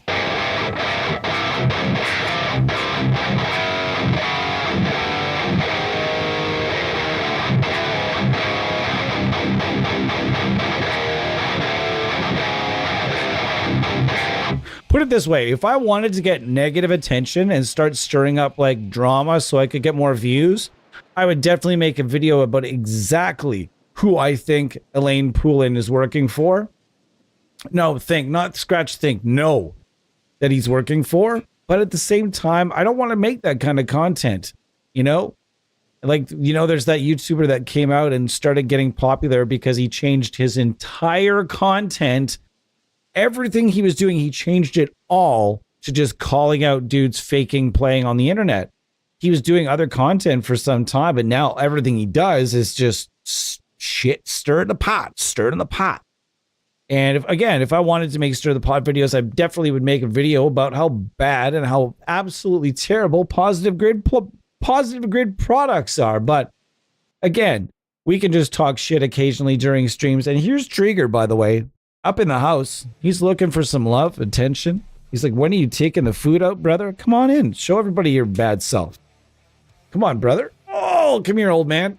This is Trigger. Hi, buddy. You don't like the lights or what? I can't. I think I can play guitar like this. Are you? Anyways, as we chit chat a little bit about Nick Crolab, this is a classic original company that had lots to add to the original boom of amp sims. Like when the original, it's like all these people that knew maybe a little bit about coding or programming or whatever, they all decided like they were going to start doing their own amp sims at homes. It wasn't about how things looked or how convenient they were. They were just like, okay, I'm going to make this thing, put it on the internet, and either you fucking want it or you don't. If you don't want it, I don't care. I made it for me. You know what I mean? A lot of these people just made it for themselves. Or as we've said before, a lot of people make freeware because it's a real way to get it out there to that you're hireable potentially. To here, buddy. That you're hireable for a company or for a contract. So you're putting your own free stuff out there, and if it's really good, people do start using it. It starts to spread. Eventually, it gets in the hands of bigger people that work at bigger companies that have their finger on the pulse, and eventually it makes its way up the ladder to the people at the top of companies, or it makes its way to producers. Maybe it makes its way to a producer that's thinking about starting his own company with plugins and IRs like Jens Bogren did. Well, guess what? You're going to need a coder for that. Do you know a coder? Are you going to employ one, or are you going to hire one on contract? These are the ways that people get. This is why you see people putting out freeware, because at times it's just, hey, here I am. I'm doing this stuff. Maybe I could do a job for you. And then eventually someone's going to, if you're good at what you do, and if you're out there right now and you're like, I could probably do this amp sim coding business, start doing it, because I'm telling you right now, there's some money in it for you. And there really aren't a lot of people that can do this at an elite level. The number is under 10. There really is. The number of people that can absolutely code a full amp sim suite and develop a full amp sim suite that sounds and operates smoothly and really sounds great and realistic and authentic. That number is maybe 5 or 6. Very interesting.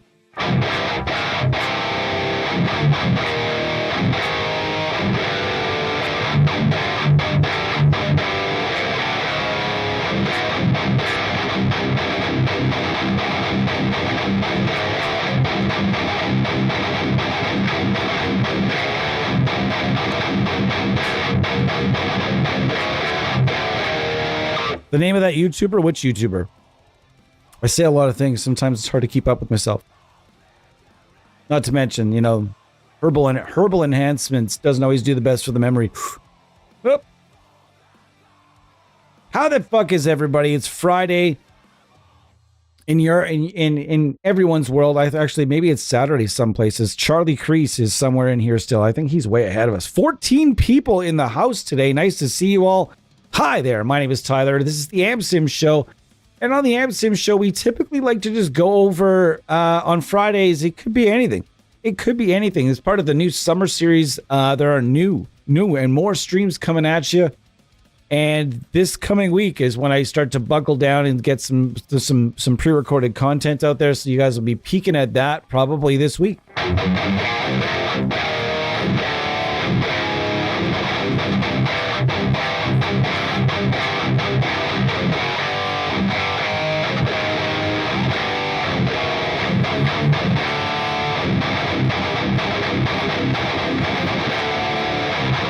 $50 chickens. He wants to eat 50 whole fried chickens and a Coke. 50 chickens. Nice, you're in Australia. I'd say good day, mate, but that's just offensive to you at this point. Someone saying good day, mate, to an Australian, like they meet an Australian, they're like, oh, good day, mate. And then it's like the equivalent to someone can meet, oh, you're a Canadian, eh? And it's like, fuck this. fuck you.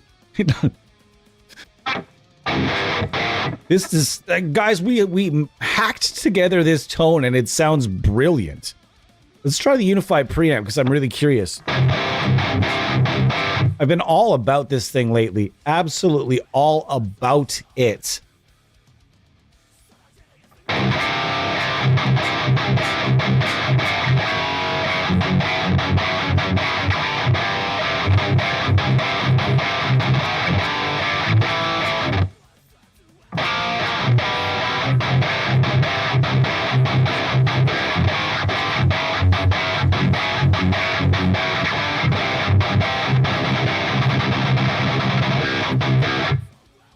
Man, it sounded good. We got lots of options for IRs. We got lots of options for everything right now. Pedals, IRs.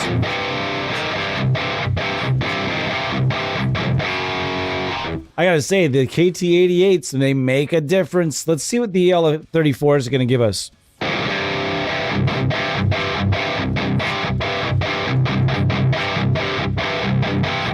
Sound pretty good, but I prefer the KTs. I just do in this plugin.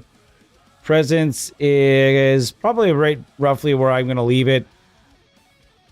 Now let's compare this to the 9 gates. Back to the 9 gates.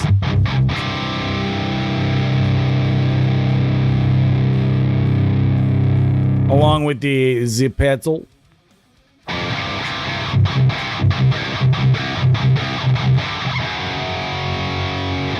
See, again, it's really going to depend the settings on what you're using it with, because that's too much trouble.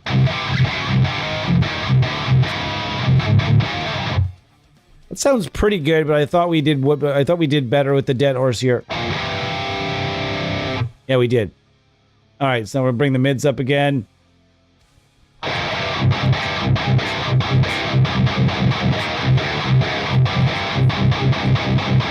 What is there like? Is there like 15 years of quality difference between the 9 gates from Nembrini and the Wagner Sharp from Nick Crolabs? These are 15 years in release. 15 years difference. You gotta think about that for a second. That's how much different they are. And is the quality 15 years different like it would be with a video game? That's what is so often I see this. There's a certain generation or a certain demographic, we'll call it. It's not really just an age thing. There's a certain demographic of a certain range of amp sim users that really treat amp sims like video games. And they just don't expire as fast. Like you see so many people that buy. And guys, I'm not going to pick on one company, but there is one company that does sell the most licenses. So obviously it's going to show up the most. When you talk about Neural DSP, and you see a lot of that, you go to those licensed trading groups where there are people that sell and trade licenses for like iLog licenses and license for plugins. And you see that being done, and it kicks up right around release time. People are just trying to ditch it, just like it does with a video game, of people hitting up GameStop and bringing the last one back to trade it in to buy the new one. You know what I mean? And I see a lot of that behavior when it comes to plugins these days. It's like as soon as a new one comes out, that old one is a piece of shit that I never want to see again. I don't ever want to see you. I can't even believe I ever liked this fucking thing. This is the new thing that I want, you know? And then it's just this behavior. You got to be careful, because you could end up wasting a lot of money. That's why they make free trials, folks. Get your full 2 weeks out of the trial. People just getting crazy with transpose and everything. And they don't work well for power chords, and they do not replicate a low tuning. They just don't. For small parts, we've had this. I've gone on my old man rant. It's not even an old man rant. It's a science rant. The resonance of a string in E and the resonance of a string that's like, we'll say the resonance of like a 46 in E, and if they're trying to tune it down mad low, well, there's just a huge difference between 46 tuned in E, the resonance and the string motion and everything there, the low end of that string. Go ahead and use the transpose feature to tune it all the way down to F sharp, but you are not getting, not even with C, not even with like a 54 here, would I get close to that actually getting that sound. So if my point is, if you really want to tune low, go buy a guitar. Go buy an extended range guitar. The Harley Benton baritone is like $160. Go and buy a fucking guitar that and tune it. I don't care if it's a 6-string, a 7-string, an 8-string. They can all be drop tuned somehow in some way. Although I will say, you want to play an F sharp, you want to have something that's like at least a 27. Okay, at least a 27-inch scale. Okay, the 25, the standard scale guitar, tuning them that low just doesn't give you the string movement, doesn't intonate the way that you're going to want. So make sure that you get your hands on a baritone. If you want to tune low, it's super easy. It's never been easier. There is no need to be using this transpose feature for a ton. Being so reliant on it too. It's insane to me. It's insane to me. I'm sorry, but I hate to break it to you, but your Harley Benton Telecaster copy, when tuned in E flat, is not going to give you that F sharp like a Harley Benton baritone will. You know what I mean? It's insane to me. See you later, brain dead. You're taking your lady out for dinner? Nice. What's that like?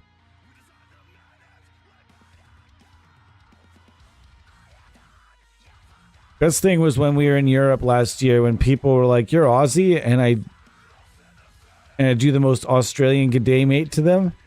Just nice to see them laugh. Oh yeah, you know what? That's actually a good way to combat that. It really is. Because you beat them to it. And they're like, damn, like I was about to do that. How did he know that? But also that's pretty quirky. He's leaning into the stereotype. Hey. It's if you're in Australia, that might come off a bit of a different way, you know? Like, I don't know, man. People that do impressions of Canadians never use A in the right way. They never use it the right way at all. They'll throw it in places where it just does not make sense. And then we really don't say a boot. No one here says a boot. And also, folks from American land, stop pretending like y'all don't have some crazy accents down there. Inside that country, you guys have some crazy hillbilly stuff. Okay, let's compare hillbilly to hillbilly. Let's take our craziest accent from Canada, which I believe, if I'm going to be honest, resides out in Newfoundland. Newfoundland is an island that is just off of our eastern coast, and those are the accents that we're gonna. It almost sounds like a gypsy accent from the movie Snatch. You know, the way that they have Brad Pitt talking in that. That's very close. I will tell you that right now. It's really, really fucking close. It's like this Irish, British, Canadian. I don't know how to explain it. Only someone from Newfoundland or a Canadian, like especially Easterners, they get it. It's just I wouldn't even want to start trying to do their accent. I can't. And don't call them Newfies. My Canadian comes from Trailer Park Boys. There's a lot of Eastern accents. A lot of the guys. Well, I mean, I believe that show is based. I think it's like supposed to be like. There's a lot of actors from Ontario in that show, but I believe it's supposed to be. There's also a lot of guys from out east, though. You can really hear it in some of those guys. You can really hear that Maritimes accent in that show. Well, what about Shoresy? What about Shoresy and Letterkenny? Wow, we lost some people that we probably talked too much. That's okay. It's not quite English. It's not quite Irish. It's pikey. Fuck, that movie's good. And I just watched it. You know a movie's good when you just watched it within the last month or two, and you're already like, yeah, I mean, I'll watch it again right now. I'll back to back Lock, Stock, and Snatch. I will back to back those movies any fucking time of the week. Okay. All someone needs to do is suggest it. I'm in. I'm all in too. Just suggested, bring it at me and I will do it. I am absolutely a huge Guy Ritchie fan. Also, has anybody seen that Mobland? Not the movie, not the old movie with Ryan Gosling and Sean Penn. Although that movie was fun, especially the way they shot it. But has anybody seen that Mobland with Pierce Brosnan and Tom Hardy? So this is the Nembrini Audio 9 Gates. I've been trying to talk the fella, Igor is his name, over at Nembrini Audio, as I do work there from time to time, helping out with artist relations and reach out and some other things. And we do talk about product design. We've built a few ideas based on some things that I have suggested. And one of the suggestions was that is that they do a full pro, the Igor would call it the 9 Gates Pro. And it would come in like, here, let me show you what it would look like. It would look something like let's say, it would look something like the Kali axis, probably. No, it wouldn't be buttons. Let's go with the, I don't even know which one to suggest because they're all a bit of a different layout. In any event, it would probably be something like the Kali axis. You see it here where the preamp would be up top. You'd have some access to like a bit of a signal chain over here. There'd be access to cabinets, mics, and the whole thing that you'd see here would be all very much the same. And our idea was also to provide 2 different tube types, EL34 and 6L6. And then Igor liked the idea. So I don't know if it's going to come out, but I know he liked the idea and he thought it would be a good. He's enjoying the. He's enjoying he's enjoying the fact that people are all enjoying it. I think that one thing that the Nembrini Audio library is missing is a true modern high gain amp. I know the hardball, the Powerball, angle Powerball is definitely one of those, and this is really scratching my back a lot more than the hardball plugin does, though. Even if you're just using this for rock.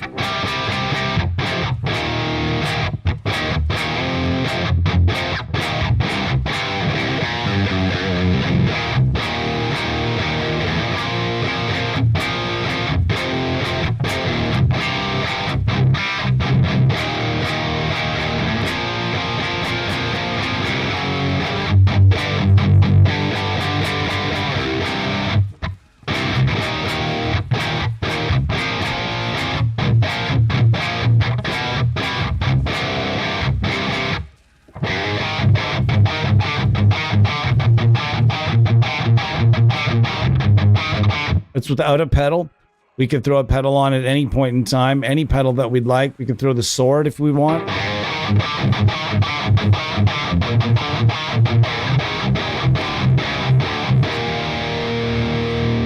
We could throw on the Nembrini Audio Black.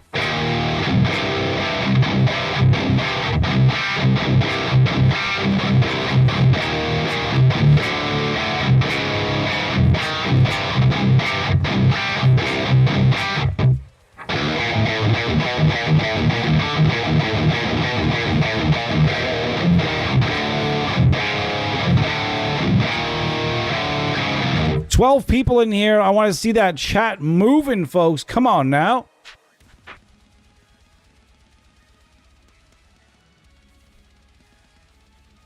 Exactly. Again, Lorna Shore. It's just that everything is happening at the same time. It's like I want to walk up to each and every one of the musicians in that band and say, I love what you're doing, but you're doing a little too much. It's almost like each one of the guys is playing like he's playing by himself.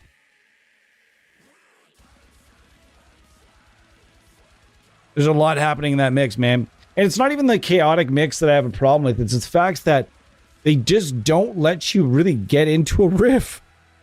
Like they don't like build on a part.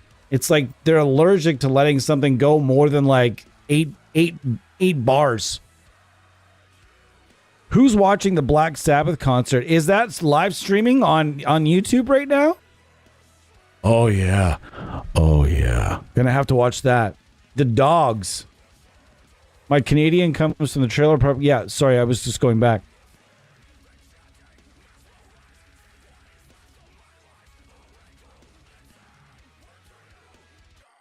I think if the amp sim is decent and the IR is good, you can use against...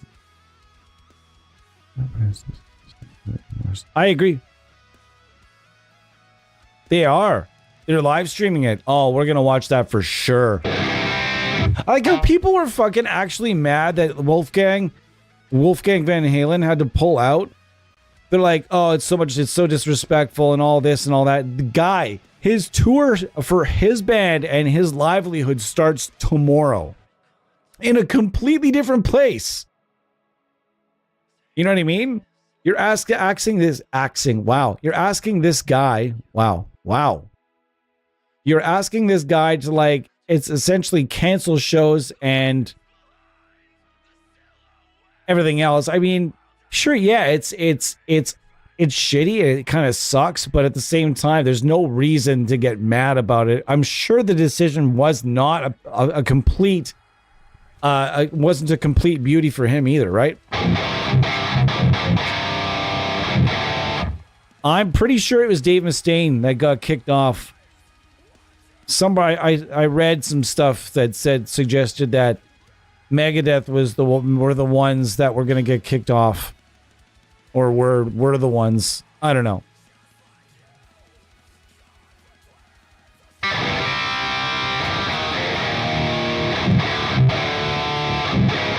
So the rig that we are ending the situation with here. The situation. I gotta do it. If I say it, we're in Jersey Shore season now. So if I say the word situation, I gotta pull my shirt up. Even though I don't have a 6-pack. This is something we used to do. All right. So the rig we ended up with here is the Wavemind licensed Proton Dead Horse that we saw up here. This thing is awesome. It's got a few different looks. I love that one. A buddy of mine had this one. I had this one, but man, these all look terrific. This one is I think my favorite is this one right here. Gonna make that a bit bigger. This thing sounds and it feels just like the original. This thing was absolutely nailed. Next, the Nembrini Audio. 9 Gates. And the 9 Gates Pro. If you think the 9 Gates Pro is a cool idea, let me know in the comments. I'd love to hear it. I'd love to be able to bring it to you. The Ignite Amps TPA1. Thing has been around. This fucking plugin has done work. Absolute work. Wow, that is an absolute unit of a seagull out there. Holy shit. As a big boy. We have seen some big ass birds today, guys. There are three seagulls out front that were kind of scrapping over a piece of pizza that fell out of the trash. And the one that got it was, I swear, it was like if you've seen the movie Reign of Fire, where there's all these like little dragons, then all this like the sun goes away and there's this like and just like oh, there's this giant seagull that I swear, if I had to get my hands around it, would have been like this, okay? Like, this boy I swear to God, it was like a baby albatross. This guy came in, got the pizza, and then he did what he did with it, but the next guy got the small piece of pizza and just literally flew away with it. I've never seen a seagull fly away with a full slice of pizza in its mouth, but this morning, I saw it. I'm very happy about it. Cabsy here.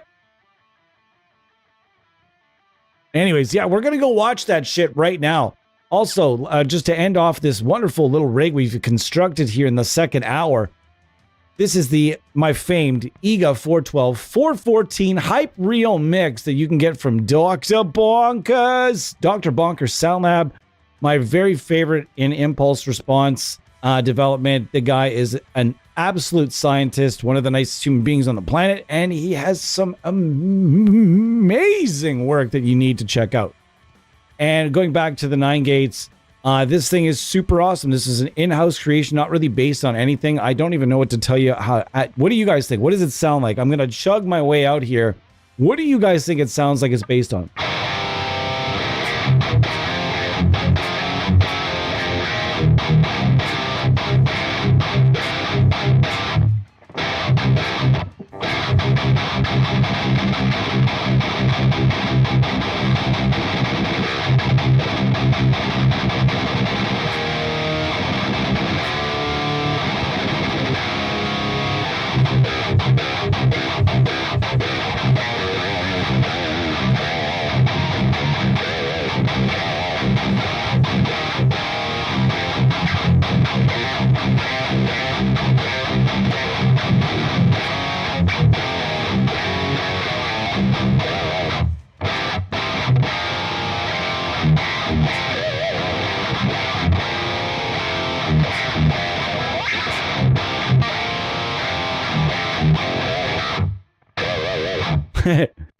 It's not hard to know who played that song. All right, guys, I'm packing it up, packing it in. Lake Nipigon. I came to win. Battle me. That's a sin. I know he doesn't say Lake Nipigon, but it sort of sounds like he does, and that's a place I was in one time. All right, guys, thank you so much for being here. I will be here tomorrow. I will very likely be here tomorrow. I don't know when it's going to be, though. It's going to be probably not going to be 4 o'clock. I really wanted to take some time for myself and the missus to do something fun tomorrow, probably.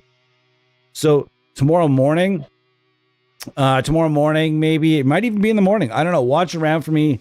Hopefully we catch each other. Hopefully you guys are able to drop in. Absolutely no idea what I'm doing, but I know it's not going to be chugs. It's going to be something a little bit more rock oriented, probably. We're going to go a little bit more rock oriented, maybe even clean country oriented. I really feel like I neglect my Telecasters. They are in need of some love. So let's do some Telecaster love tomorrow. Maybe do a big long stream and pop all the Telecasters that I've got out. Bring them out and see the light of day, the light of film, rather. Yeah, man, the YouTube notifications are kind of lame. So make sure your shit works. That's my expert technical expertise and suggestions. Y'all make sure your shit works.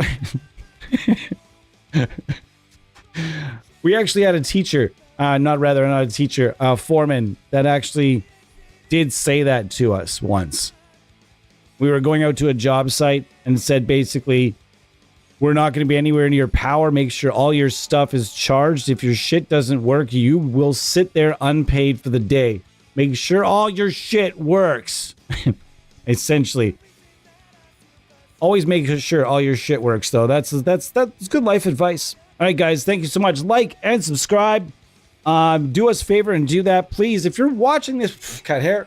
If you're watching this after the fact, please do not be shy to use the comment section. Just be civil, be fun. And I check it roughly about once a week is when I have time to do that. So I'm going to have to go back in there to do a bunch of work today or tomorrow anyway. So I'll be getting to, if you have commented already, let me know. Also, just be civil. Have debates. Use our comment section. Please feel free. We are always here. If you're a newer user or an intermediate user, please don't be shy. Ask us questions. We are here to answer every question. Even if you're just like, guys, I'm looking for this sound and I'm debating between these 3 products. Or, guys, I'm looking for this artist or this particular sound and I have no idea what I'm looking for. That's fun for us. That's fun for us. Bring us your questions. Yes. Bring them to me. See you guys tomorrow. Guys, if you have any idea, anything you guys really want to see on the channel, please do let me know in the chat or after the fact in the comments. And if you really need to get in touch with me, it's very easy. The ampsimuniverse@gmail.com. Guys, I will talk to you guys later. Cheers.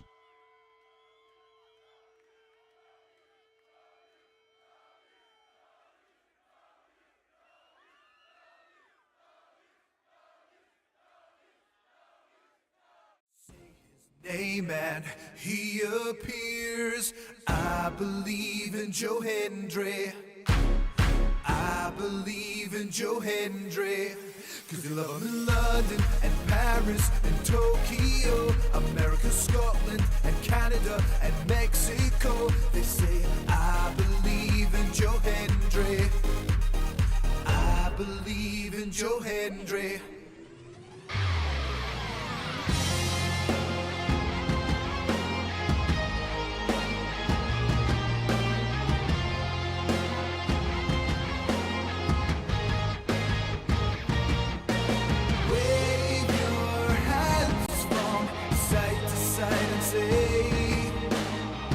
I believe in Joe Hendry. Joe Hendry is a prestigious way.